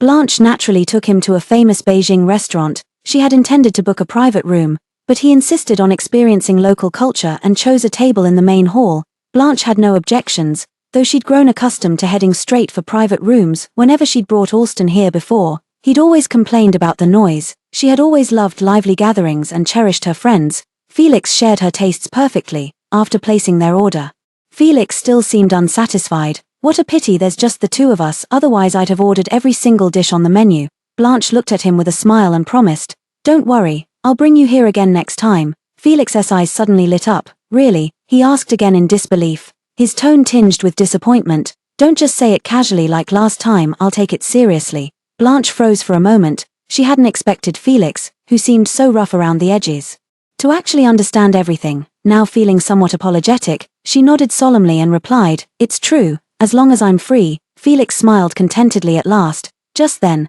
the dishes arrived. They happily shared the meal. Felix, who seemed genuinely passionate about food, cleaned every plate spotless. Blanche, as the one who brought him here, couldn't help but smile seeing him show such appreciation. It was strange, but with Felix, she always felt at ease, whether abroad or at home. Blanche was quite happy to spend time with him. After eating and drinking her fill, Blanche suddenly stood up. "I'll go settle the bill." Felix didn't stand on ceremony with her either, waving her off while rubbing his stomach with a laugh. "You go ahead, I still need to rest a bit." Blanche looked at his exaggerated expression and smiled helplessly. Then she walked alone toward the checkout counter. After paying, she returned to the original spot but didn't see Felix. Checking her phone, she realized he had gone to the restroom, so she sat back down in her seat, waiting for someone. A familiar voice came from above. Blanche looked up to see Alston and Chase, dressed in formal suits. They appeared to be discussing a contract. Blanche's radar instinctively went off. Alston couldn't possibly be thinking of changing business partners because of her, could he? Alston could tell what she was thinking at a glance, but precisely because he guessed her thoughts, his face darkened instantly. "It's just a regular dinner gathering, don't overthink it." Blanche let out an "oh," feeling somewhat awkward as well, so she thought of going out to wait for Felix, standing up as if to leave. "If there's nothing else, I'll be going now." Alston felt an indescribable restlessness welling up inside him, especially upon noticing the tableware on the table, clearly set for two. This agitation instantly peaked. I couldn't help but grab Blanche's hand as we passed each other. "Now that we've met again, don't you have anything to say to me?" Blanche froze for a moment before quickly regaining her composure, her face darkening instantly. "Didn't I make myself clear already?" Alston could no longer contain himself, his emotions rarely showing so plainly. "Does long time no see even count as conversation?" Blanche immediately furrowed her brows, displeasure evident on her face. "There's nothing else worth saying. I don't think there's any extra words to be shared between me and my ex-boyfriend." Seeing Alston's face completely stiffen, she remembered they were at least business partners now, so she forced herself to soften her tone and said, "Except for work matters." The implication was clear. Beyond work, there was no need for them to converse at all. After understanding her meaning, Alston's face darkened visibly. He clenched his fists but found himself speechless. This was decidedly not an environment conducive to casual conversation, because of their confrontation.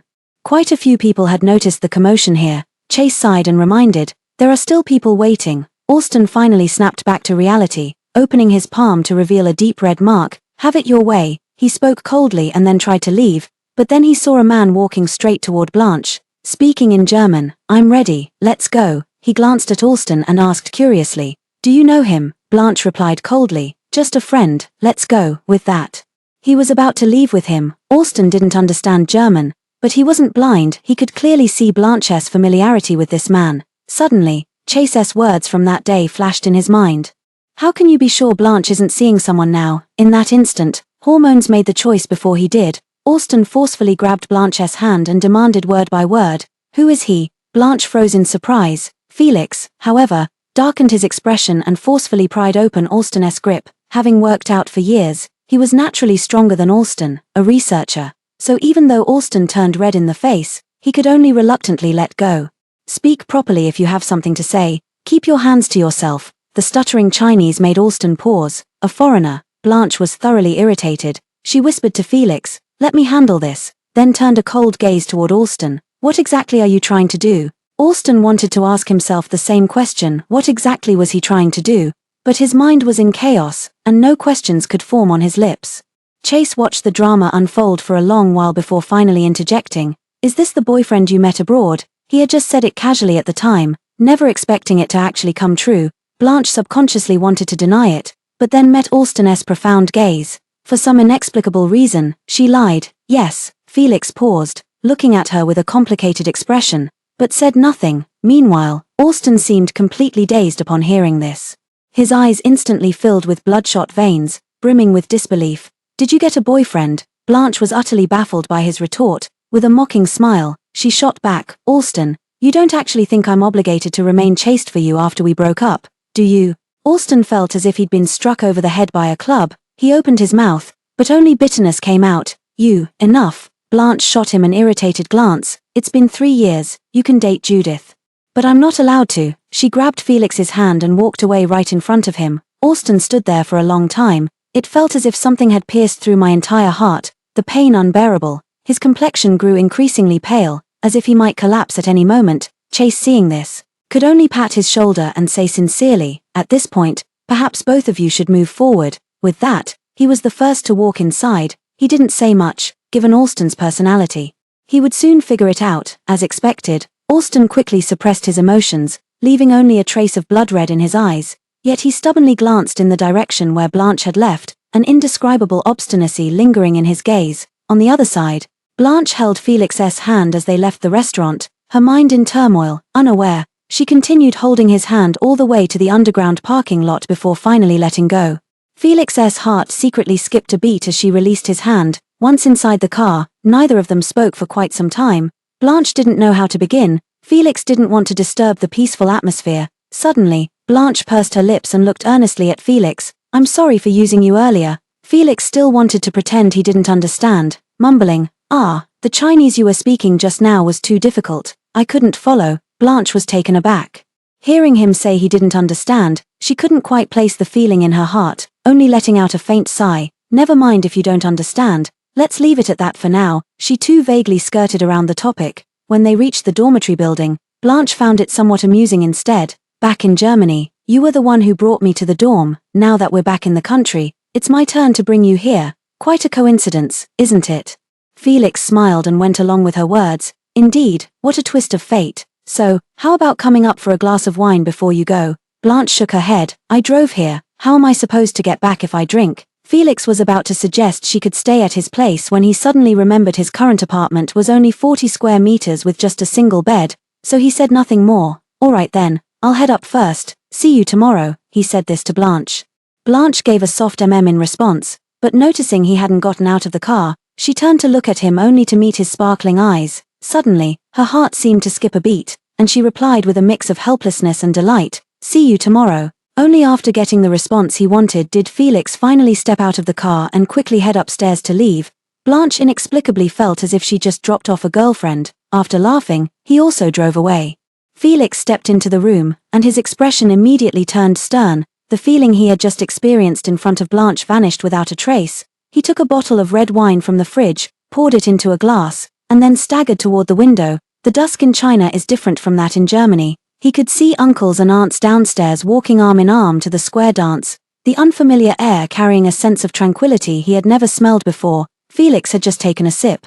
Then his phone rang. He picked up and uttered a cold hello. If Blanche were still here, she would have recognized that the person on the other end of the line was her direct superior in Germany. "Felix, are you getting used to life in China? You suddenly pulled this stunt. I don't even know how to explain it to your mom. Should I say you chased a woman all the way to China? You're really out of your mind." Felix let out a muffled laugh. With a somewhat roguish tone, he said, "Say whatever you want, just don't blame me if my mom storms into your house demanding to know what's going on between me and Blanche." There was a silence on the other end, seemingly stunned by Felix's shamelessness. After a long pause, a dazed voice finally asked, "So, did you catch up with her?" Felix recalled the man who had suddenly appeared today, his eyes turning cold in an instant. "Still working on it. By the way, help me look up someone. His name is Alston."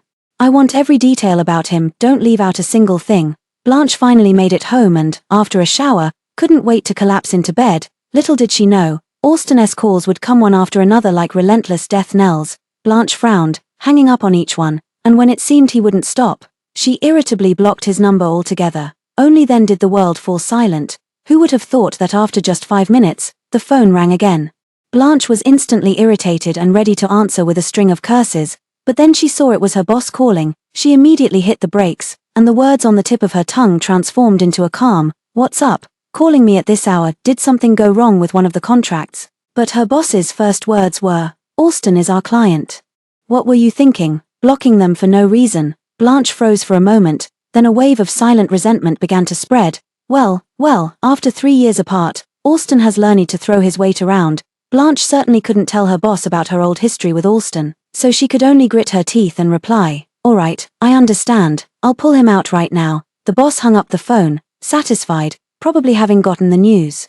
Alston's call came through again soon after. This time, Blanche had no choice but to answer the phone, no matter how unwilling she was. "Alston, what exactly do you want? Can you just say it all at once?" Alston's tone was perfectly natural, carrying not a hint of threat yet leaving no room for refusal. "Break up with your boyfriend." Blanche was so furious she nearly laughed at the absurdity. "Alston, you've been harassing me all this time just to say that." "Yes."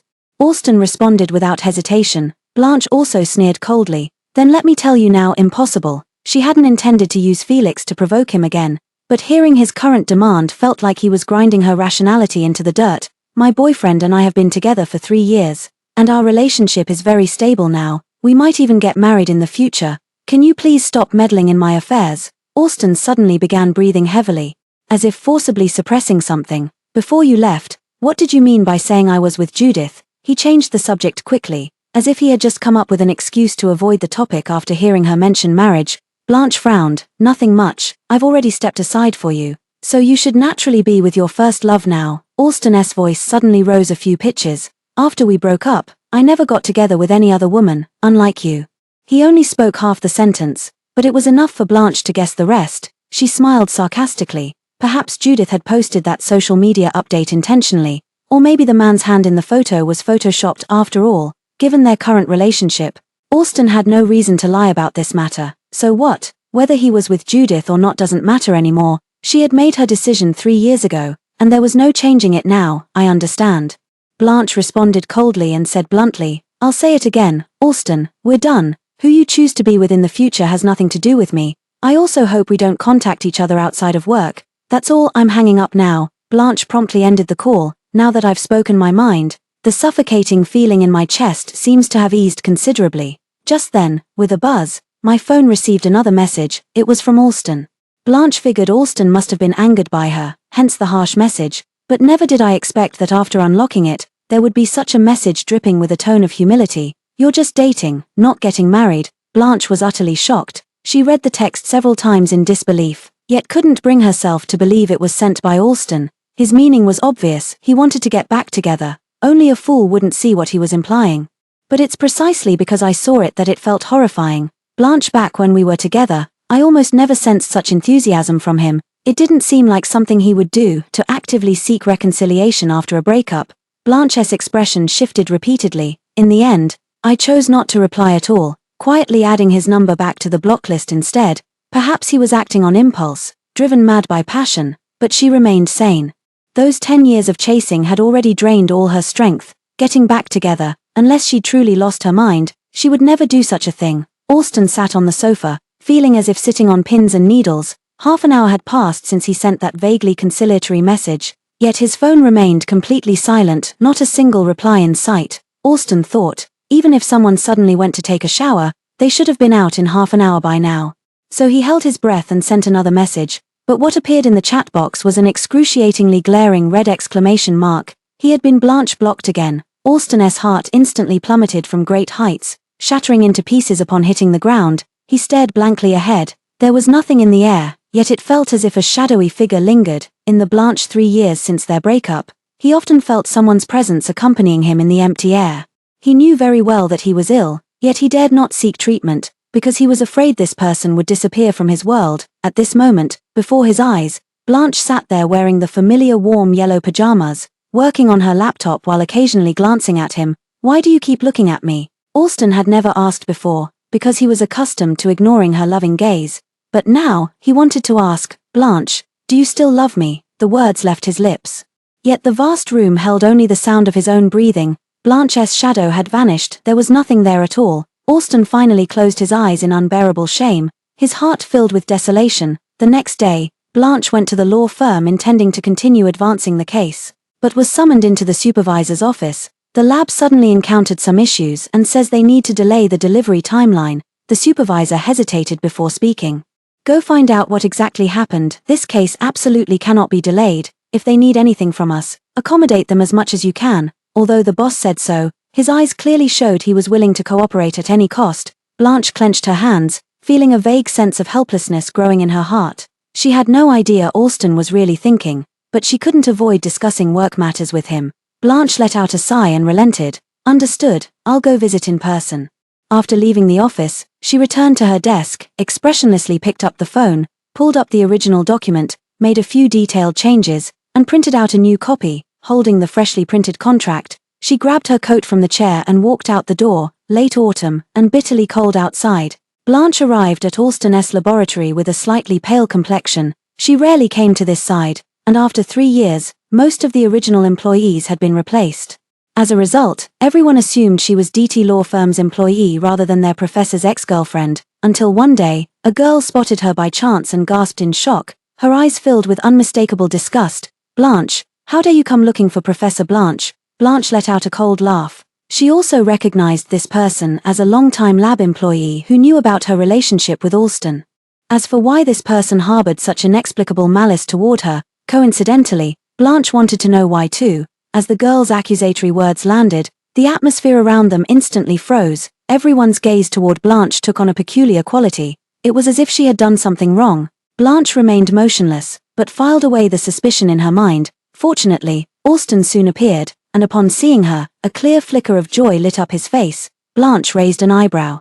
Somewhat surprised, when Alston emerged, everyone else scattered like birds and beasts. The two of them went one after another into Alston's office. Blanche unconsciously took a few more glances before realizing how surprisingly this room was, where he spent nearly 12 hours a day. Against the wall stood a bookshelf, crammed with books, from physics to mathematics. Most of the books showed signs of being. Blanche withdrew his gaze, shifted it to Alston, and without beating around the bush, got straight to the point. "Alston, haven't you always wanted to talk to me? I'm here now, so, can we proceed with the contract after we're done?" Alston had just been delighted that Blanche came to see him, but the next moment when he heard her words, his face involuntarily stiffened.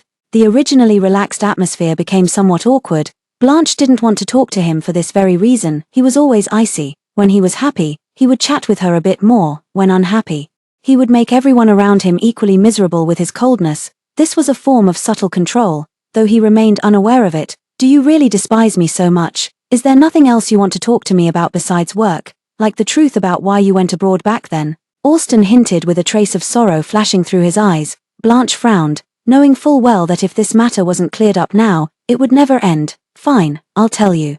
She adjusted her clothes and said calmly, "When I broke up with you back then, it was indeed because Judith returned to the country." Alston's pupils trembled, somewhat incredulous. "But I heard it was because you wanted a promotion." Blanche let out a sudden cold laugh. Her eyes were filled with indifference, so cold it was almost hurtful. "So, you believed it?" With a single sentence, Alston was left speechless. He truly believed it, after all, with Judith's precedent. He thought he had been abandoned by his girlfriend once again. Blanche took a deep breath, her expression growing even colder. "Alston, I promised you I would always stay by your side. Do you remember?" Alston froze, his expression stiffening. After a long pause, he finally gave a rigid nod.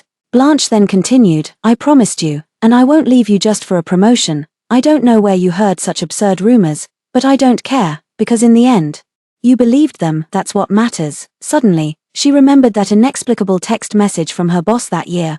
"Alston will come to Germany to find you." At that time, when she saw this text message, she had believed it too. She even began to fantasize, Alston if he chased her to Germany, how long she could hold out under his pursuit. But in the end, he never came. So this was why he had trusted someone else's lie and thought she had betrayed him. Blanche nearly laughed aloud, her eyes even reddening slightly at the corners. Alston only now realized he had been deceived by Judith. His hands clenched tightly, yet his heart kept sinking endlessly. Blanche hadn't betrayed him, she had truly been heartbroken by him, which was why she left the country. Is there still a chance for him to start over with her? Alston was filled with unease. The truth, delayed by 3 years, lay before him, so shocking it made his breath come in ragged gasps. It felt like a colossal mountain pressing down on his heart, impossible to shake off and unbearable to endure. Blanche had a cold expression as she handed over the documents in her hand. If you think the original contract offers too little benefit to your side, I have a new one here. Compared to the original, we can concede 1 more percentage point, not a fraction beyond that. Her tone was strictly businesslike, devoid of any other emotion. Alston felt his heart being torn apart, tasting regret. If I had come to Germany to find you back then, would you have forgiven me? Blanche involuntarily tightened her grip on the documents in her hand, yet her face remained expressionless. No, the moment you kept pushing me away time and again because of Judith, we had no future left. The resolute rejection instantly drained the color from Alston's face, as if all his strength had been drained in an instant. Even his usual careless demeanor now seemed utterly dejected. He stared blankly at the contract, took it, and without a word, picked up the pen beside him and signed his name. Then, he handed it to her. Blanche took it and flipped to the last page of the contract. The words written there were not Alston's name, but 3 neatly written characters, "Forgive me." Blanche closed her eyes and took a deep breath. Then she opened them again, her gaze icy cold. What do you mean by this? If you're not willing, then don't sign. Save me a few sheets of A4 paper. The sarcastic words fell on Alston's ears, yet seemed to have lost their sting. He remained silent for a moment, then simply said, "The contract will proceed as originally agreed. No concessions are needed from you." Blanche also fell silent. After a long pause, he finally asked, "Will you honor the agreement then?" Alston nodded, his face ashen with defeat. Blanche couldn't bear to see that look on him, as if all his despondency were her doing. It was clearly him who kept getting entangled with Judith first, yet everyone believed she was the one who abandoned him. Blanche also felt a surge of irritation in her heart. Clutching the discarded documents, she strode straight out. At the doorway, her footsteps suddenly halted. Turning back to look at him, she said, "I hope next time I meet your colleagues, they won't look at me with those eyes reserved for heartbreakers, since it's all a misunderstanding.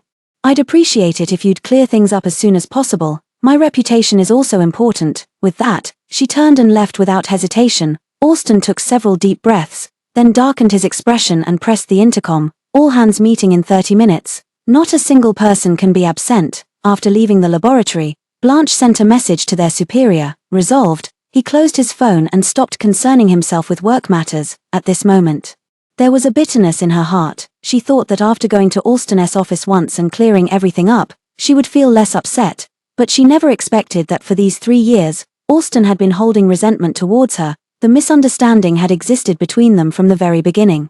Yet neither was willing to unravel it. She loved Alston, but didn't know how to unlock his heart. "I thought that if I could humble myself a little more and hold on a little longer, I might touch his heart." Yet she had never considered whether he actually needed her devotion. Perhaps from beginning to end, he had merely been amusing himself with her on a passing whim. And now, perhaps out of habit with her, after going around in circles, I still chose her in the end, not out of love, but simply out of habit. Blanche, her expression dimmed, but the phone in her palm suddenly rang violently at that moment. On the screen were only 3 large words, "Felix." Blanche's heart skipped a beat once again. She didn't know how to handle this call, but after hesitating, she answered anyway. "What's wrong?" Felix, unaware of what she'd just been through, said cheerfully, "What do you mean? It's after work hours. I'm asking if you want to hang out, so that's how it is."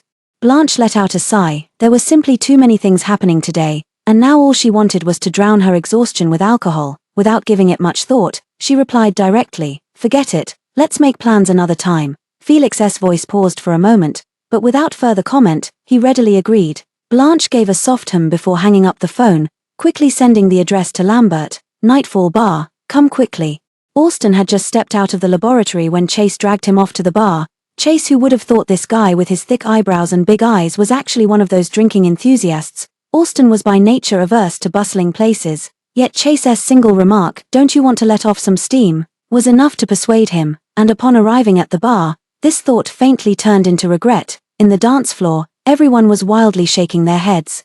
Completely lost in the moment, Alston picked up his glass, downing one drink after another, not to vent, but to get drunk. But before he could get drunk, he first heard his own name. His hand suddenly paused as he turned his head and saw Blanche. She was wearing a bright red dress with delicate makeup. laughing and joking with Lambert as they both teased him. Yes, they were teasing him. Lambert, upon hearing what had happened that day, slammed his hand down so hard that the surrounding men couldn't help but shudder. Austin, what right does that guy have to come crawling back to you? Hasn't he hurt you enough already? You wasted a full 10 years of your life on him. How many decades does a person even have? How dare Austin treat you like this? Lambert said through gritted teeth. He should taste the bitterness of unrequited pursuit himself. That's what you call poetic justice. Blanche chuckled lightly. Austin is a renowned figure in physics with that massive laboratory of his. I'm afraid the unrequited pursuit you speak of is something he'll never experience in this lifetime. Austin listened silently, then tilted his head back to down another glass of wine, bitter beyond measure. Blanche didn't care what was on the table. Drinking glass after glass, these wines all tasted sweet anyway, seemingly low in alcohol content, but she'd forgotten. Those deceptively sweet drinks included several specially blended spirits with a powerful kick, and so, very soon Blanche was drunk, muttering to herself, actually, this matter can't be blamed on Austin. Austin suddenly stiffened. His hand subconsciously tightened around the glass as he gradually moved a bit closer in her direction. Blanche, unaware of his presence behind her, answered candidly, from his perspective, I'm indeed no different from a heartless woman who suddenly abandoned him.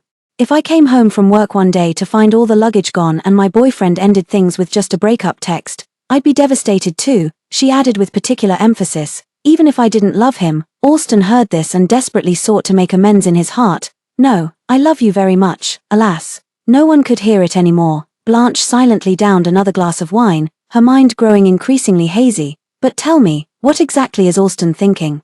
Why couldn't he see me when I loved him, but now that I don't love him anymore, he comes crawling back? Could it be that he has some unspeakable, peculiar preferences? Austin nearly choked to death in the bar, unable to catch his breath. He never expected that his inconsistency would lead Blanche to think in this direction. In an instant, his face turned red then dark, a spectacle of emotions. Lambert laughed for a long while before slinging an arm over her shoulder, winking mischievously.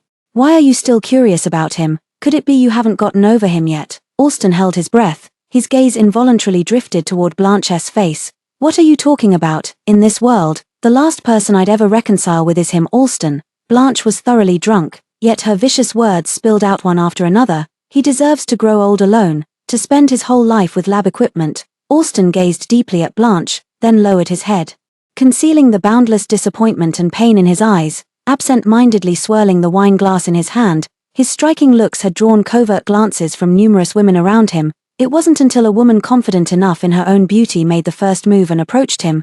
Can I add your WeChat? The woman adjusted her long hair, perfectly exposing her face to the bar's lighting. Without Austin even lifting his head, he simply said, no. The woman's expression changed slightly, as if she still had something to say. Chase quickly laughed it off. No problem. If he won't add me then I'll add him, same difference. The woman smiled awkwardly, added Chase on WeChat and then made a quick getaway. Chase finally looked at him and the several empty bottles of red wine on his side, immediately feeling a twitch in his eyelid. Austin, I only took my eyes off you for a moment, and you've already drunk this much. Do you still want to go to work tomorrow?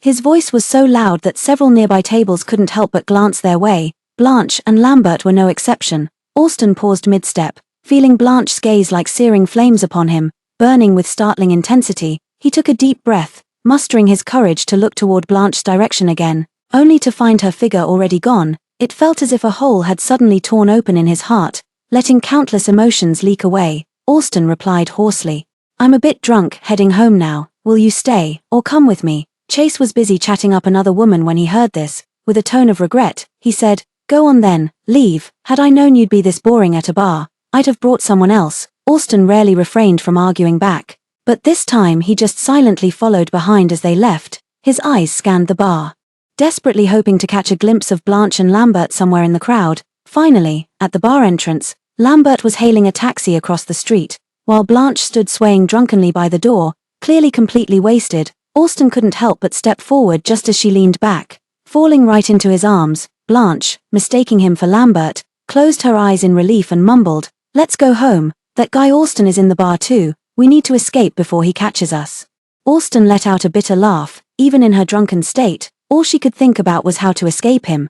Did she really find him that repulsive? Lambert returned in frustration after failing to hail a taxi, only to witness this very scene. That best friend of hers who had just vowed never to have any contact with Austin again was now leaning against Austin, smiling as she freely groped Alston. What a horrifying sight this was. Lambert unconsciously gaped, yet when Alston saw him, not only did they not let go, but instinctively held on even tighter. Did you call for a car? Lambert shook his head honestly. The foot traffic here is heavy, can't hail a cab. Alston grunted and roughly pulled Blanche into a tight embrace with his arm, because if he didn't, Blanche's hands would start pinching upwards. Lambert was genuinely impressed. In front of everyone, being taken advantage of by Blanche, Alston still managed to maintain a calm and composed demeanor. But only Alston knew that the fire he had suppressed for 3 years was now raging fiercely within him. Suppressing his desire with great effort, he pulled out his phone, called for a designated driver, and replied, "Since we can't get a taxi, why not take my car? I've just called a driver, he'll be here soon." Lambert hesitated for a moment, about to say, "This isn't appropriate," when Blanche let out a coquettish whimper and clung tightly to Alston, pouting, "Why did you take so long?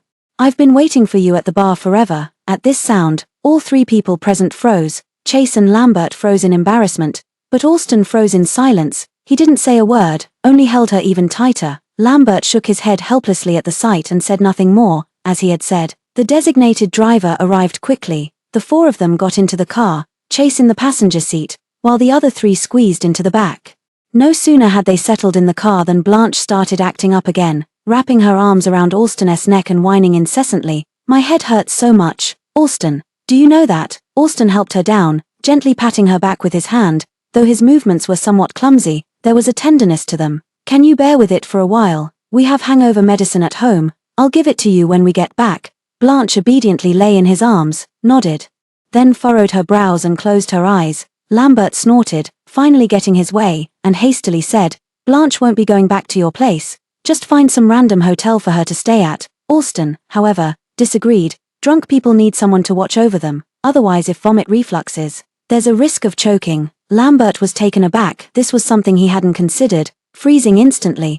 "But you've already broken up now." Alston moved a bit too abruptly, causing Blanche in his arms to stir restlessly. "Alston, stop fidgeting. I can't sleep comfortably." Lambert cursed under his breath. Pathetic. There was no better solution now, and besides, whenever Blanche got drunk, his mind could barely think of anyone but Alston. Even now, he still claims not to like Alston anymore. What stubborn denial. 2 stubborn people together, what a perfect match. Lambert, his head was throbbing too, and he couldn't be bothered with the young couple's affairs. After hastily giving an address, he said, "I'm done with this. Just take me home first, I'm feeling dizzy." Alston naturally agreed. The driver took Chase and Lambert home one by one before finally bringing them back to their own residence. Alston carried Blanche, step by step, towards their shared home. 3 years had passed. How could he have imagined that Blanche's departure back then would last for 3 long years? For 3 years, he had been fantasizing about her return every single moment.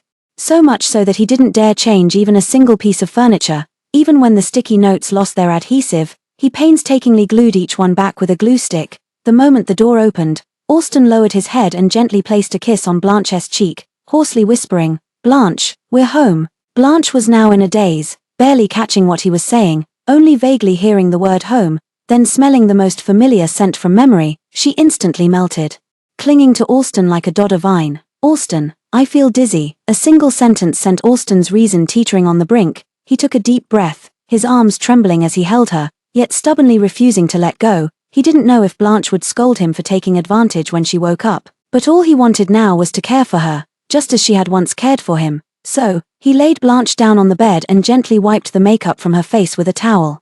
Alston, he had never paid attention to what her usual makeup remover looked like before, but he remembered her saying that sleeping without removing makeup was harmful to a girl's skin. At this moment, all those words she had repeatedly nagged about resurfaced in his mind. As the makeup gradually faded away, the all-too-familiar face appeared before his eyes. This was the person who had tormented him every single day during the 3 years of her disappearance. Alston couldn't help but lean in for another kiss, his breath caressing Blanche's face. Just as he was about to kiss her lips again, he saw her instinctively furrow her brow. It was like a flash of lightning, abruptly recalling him to his senses. Alston immediately sat on the edge of the bed, breathing heavily, but keeping his distance. His gaze remained fixed on Blanche, and after a long, long time, he softly said, "I'm sorry. I'm truly sorry for everything. I'm sorry for neglecting you during our relationship. I'm sorry for not recognizing my own feelings. I'd already fallen in love with you, yet still deceived myself by bringing another woman before you. I'm sorry for all I've done. and for every hurtful word I ever said to you. Perhaps this is the last time I can lean so close to you. Perhaps from now on we'll never meet again. But I still want to say, I'm sorry." Alston fled in panic, after murmuring all the words from his heart. This man who wouldn't flinch even if Mount Tai collapsed before him actually had reddened eyes, then turned and left the room. The room was deathly silent. Only Blanche, lying asleep on the bed, had a glistening teardrop slide from the corner of her eye. Early the next morning, Blanche woke with a splitting headache. Looked around, and suddenly bolted upright from the bed. This is Alston's bedroom. It was also the room where she had slept for 5 years. Blanche pounded her head hard, but couldn't remember what happened yesterday at all. All she remembered was going to the bar with Lambert, drinking, and then the two of them cursing out Alston. And then, what happened next? Why did she end up at Alston's place? Blanche subconsciously checked her clothes, still intact, and breathed a sigh of relief. After getting out of bed, she carefully pushed the door open. There she saw Alston, a lanky figure, curled up pitifully on the sofa, frowning as if sleeping restlessly. Blanche stared at him for a few moments before circling back to the bedroom to fetch a thin blanket. She had worried that after 3 years away, the thin blanket might not be in its usual place, but when she opened that drawer, the familiar arrangement instantly met her eyes. Along with it came the familiar sticky note. Blanche froze in place all at once. She stared blankly at the slightly faded sticky note that had remained in its spot after 3 years, and suddenly felt her nose sting with emotion. After a long while, she picked up the blanket and gently draped it over Alston. He didn't wake up, and a faint scent of alcohol still lingered around him. Blanche instinctively wanted to leave, but in an instant, he grabbed her wrist. "Don't go." Blanche's heart skipped a beat. Thinking for a moment that Alston had woken up, looking down, though his eyes were closed and his brows furrowed, he accurately grasped her wrist, unaware of what he was dreaming. He kept murmuring, "Don't go, Blanche." No matter what, she couldn't just leave him there like this. Yet his grip was so tight that she couldn't even make him let go easily. So she leaned close to Alston's ear and whispered, "I'm not leaving. Will you let go first?" Alston's body stiffened. Then, as if hearing her, he hesitantly loosened his grip. Blanche felt a surge of warmth in her chest. With a sigh, she got up and headed into the kitchen. Yet all those sticky notes she'd placed in the kitchen had also reappeared exactly where they'd been before. If the one in the wardrobe could still be dismissed as coincidence, this entire array before my eyes could no longer be explained away so simply. Alston didn't tear up a single one. Blanche's eyes gradually reddened. She gazed from afar at Alston lying on the sofa, unsure of the exact emotions stirring in her heart. Suddenly, his phone rang. Alston instinctively furrowed his brows, while Blanche, startled, quickly rushed to his side and answered the call without even glancing at the screen. "Hello," she whispered. "Could you speak more quietly? Alston is still asleep." The words hung in the air, and the other side froze for a moment. Then came a mocking snort. Blanche only then realized something was wrong. When she checked her phone, she froze too. Judith's call. Blanche hadn't expected to receive her call at this moment. Remembering what she just said, her cheeks instantly burned. "That's not what I meant, Blanche." Judith suddenly interrupted her, her tone flat. "Congratulations on ending up with Alston after all." Blanche found her words stuck in her throat, unable to utter a single syllable. Judith ignored her and continued on her own. "That social media post 3 years ago was fake. I photoshopped it." Blanche froze, puzzled by her sudden confession. Then she heard Judith follow up with a self-deprecating laugh. "Because of this, Alston called me who knows how many times last night. Is he really that worried you'd misunderstand? I don't think you even like him that much, coming to ask about it now. Isn't it a bit too late?" The truth was laid bare between them so starkly, it was somewhat awkward, somewhat suffocating. Clearly they hadn't been like this before. In the beginning, Blanche and Judith were actually the first to become close. They used to walk arm in arm to the restroom together, stroll around the playground together, gossip together, watch movies together. When exactly did things start to change? It began when her attention started shifting toward Alston. The three of them became good friends, and everyone said Alston and Judith were a perfect match, which made her start feeling inferior. She even mustered the courage to confess to Judith that she liked Alston, only for Judith to appear the next day holding Alston's hand in front of her. She truly felt as if the sky had fallen and the earth had split open. Before this, Judith and Alston had a good relationship, but it hadn't reached the point of developing romantic feelings. Why Judith would inexplicably fall in love with Alston, Blanche thought to herself, then asked frankly. She knew that perhaps this phone call would be her last with Judith, therefore, she wanted to unravel this 8-year-long mystery. Judith remained silent on the other end of the line for a long moment. Suddenly, she let out a cold laugh and then dropped a bombshell. "Because I'm jealous of you, Blanche." Judith met Blanche when the latter was known as the most well-behaved child among their relatives. As for her, No matter how hard she studied, all she ever got from the elders was, "She's quite smart, but just doesn't know how to play her cards right, might have trouble finding a husband later on." In that instant, she understood, because she was a girl, no matter how outstanding her academic performance was, she could never surpass Blanche, who knew how to sweet-talk. She envied her. It had been that way from the very beginning. Judith forced herself to play with Blanche, even though she found Blanche's interests utterly childish, but to learn from her strengths. She believed she could endure it. The more time she spent with her, the more jealous she became. Why Blanche could freely hang out with both boys and girls without hesitation. Why Blanche could get whatever she wanted just by whining to her parents. Why Blanche was rarely harshly criticized even when she made mistakes. Why did Judith lose to her? Looking back now, perhaps her vision was clouded by jealousy, so when she heard Blanche confess her love for Alston, she obsessively sought out Alston. "You're an intelligent man. No one in this world could be more suitable for you than I am. I can support you in your work, and I don't even care whether you love me or not. Our family backgrounds and social circles overlap perfectly." Alston was flipping through a math textbook at that moment, and she recognized it as material only graduate students would study. "So, what exactly are you trying to say?" Judith's words caught in her throat as she struggled to say, "Let's be together." Perhaps Alston was also an odd one. Judith was fully prepared to be rejected, but unexpectedly, he agreed. "All right, from now on, we're officially a couple. I hope you can live up to your words." Judith stared blankly at Alston. There wasn't a trace of love in his eyes, yet his gaze appeared so gentle it almost felt artificial.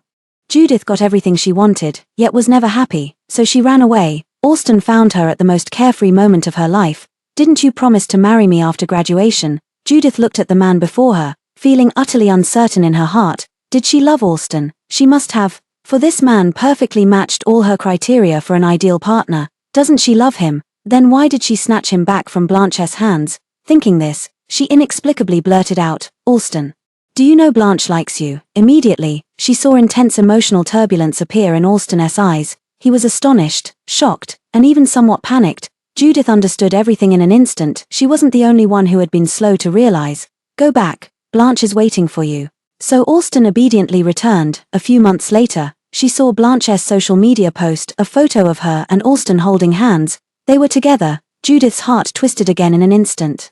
Her jealousy, which she had managed to suppress with great difficulty, rekindled once more. For 5 whole years, she had been like a madwoman, monitoring Blanche's circle of friends. Blanche was happy, and she was miserable. Blanche posted photos of where she and Alston had gone to play, and she would follow suit and go play there too. Blanche did everything for Alston, and she knew it all, keeping each act close to her heart, until 5 years later.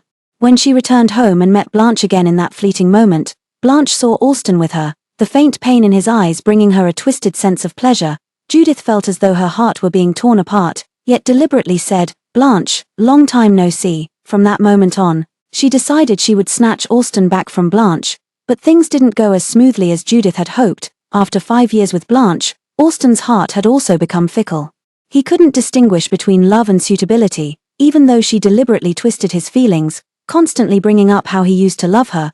Alston never again broke up with Blanche to be with her like before. Judith had almost resigned herself to failure. Unexpectedly, Blanche left the country on her own. When she heard the news, Judith laughed and cried like a madwoman. She remembered Blanche's official announcement photo of holding hands.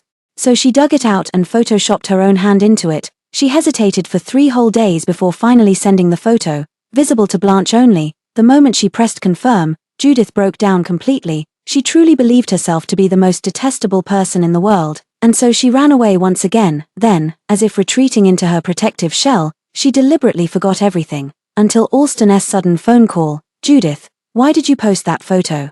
"Blanche misunderstood our relationship." The worry in his voice wasn't feigned. Alston realized the truth, that he loved Blanche. This secret, delayed for so many years, was finally uncovered by himself. Judith replied coldly, "Oh, so what? I did it on purpose." With that, she hung up the phone. Seeing Alston's calls coming in incessantly, she let out a cold laugh and turned off her phone. Wrapping herself in the blanket, she slept for the entire day, until she woke up again. She hesitantly turned on her phone. One missed call after another popped up on her screen, along with Alston's relentless messages. Most of them were asking why she had done it, and, to explain everything to him, Judith had intended to call and scold him. But the person who answered the phone turned out to be Blanche. Judith spoke simply, her tone indifferent, as if she were telling someone else's story. Blanche, however, was in a daze, unsure how to react. Every memory of Judith had faded in my mind, but gradually became clear again as she recounted them in her gentle voice. It turned out that when she envied Judith for being able to stand rightfully by Alston's side, Judith was also envying her. How ironic, everyone chases after the precious sparkle in others, forgetting how exceptional they themselves are. Blanche closed her eyes, her heart at peace. I will never forgive you, she said. So, Judith snorted lightly on the other side. Suit yourself.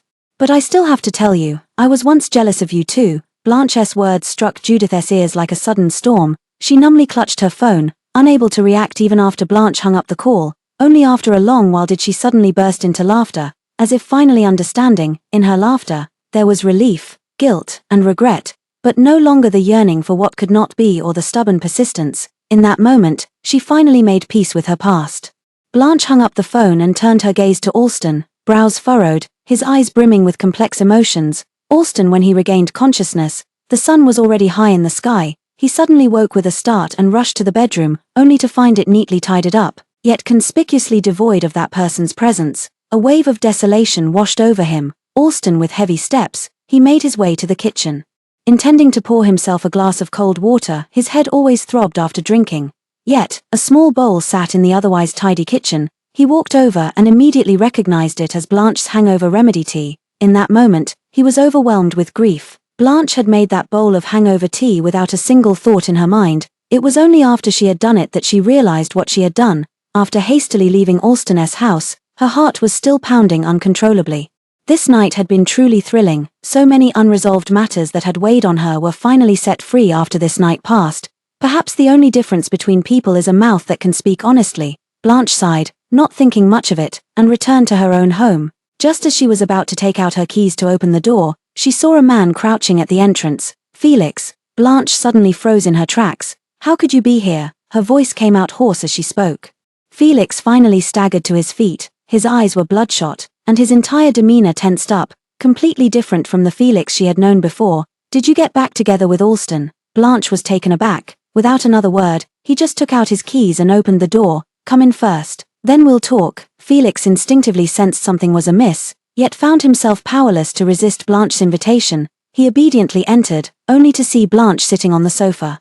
Her face weary yet wearing an unusually stern expression. An urge to retreat instantly seized him. I suddenly don't want to know any more. Let's meet next time. He had barely taken a step when Blanche stopped him. Sit down first. Her expression remained unchanged, but her voice carried an inexplicable chill. Felix stiffened all over, but had no choice but to sit down.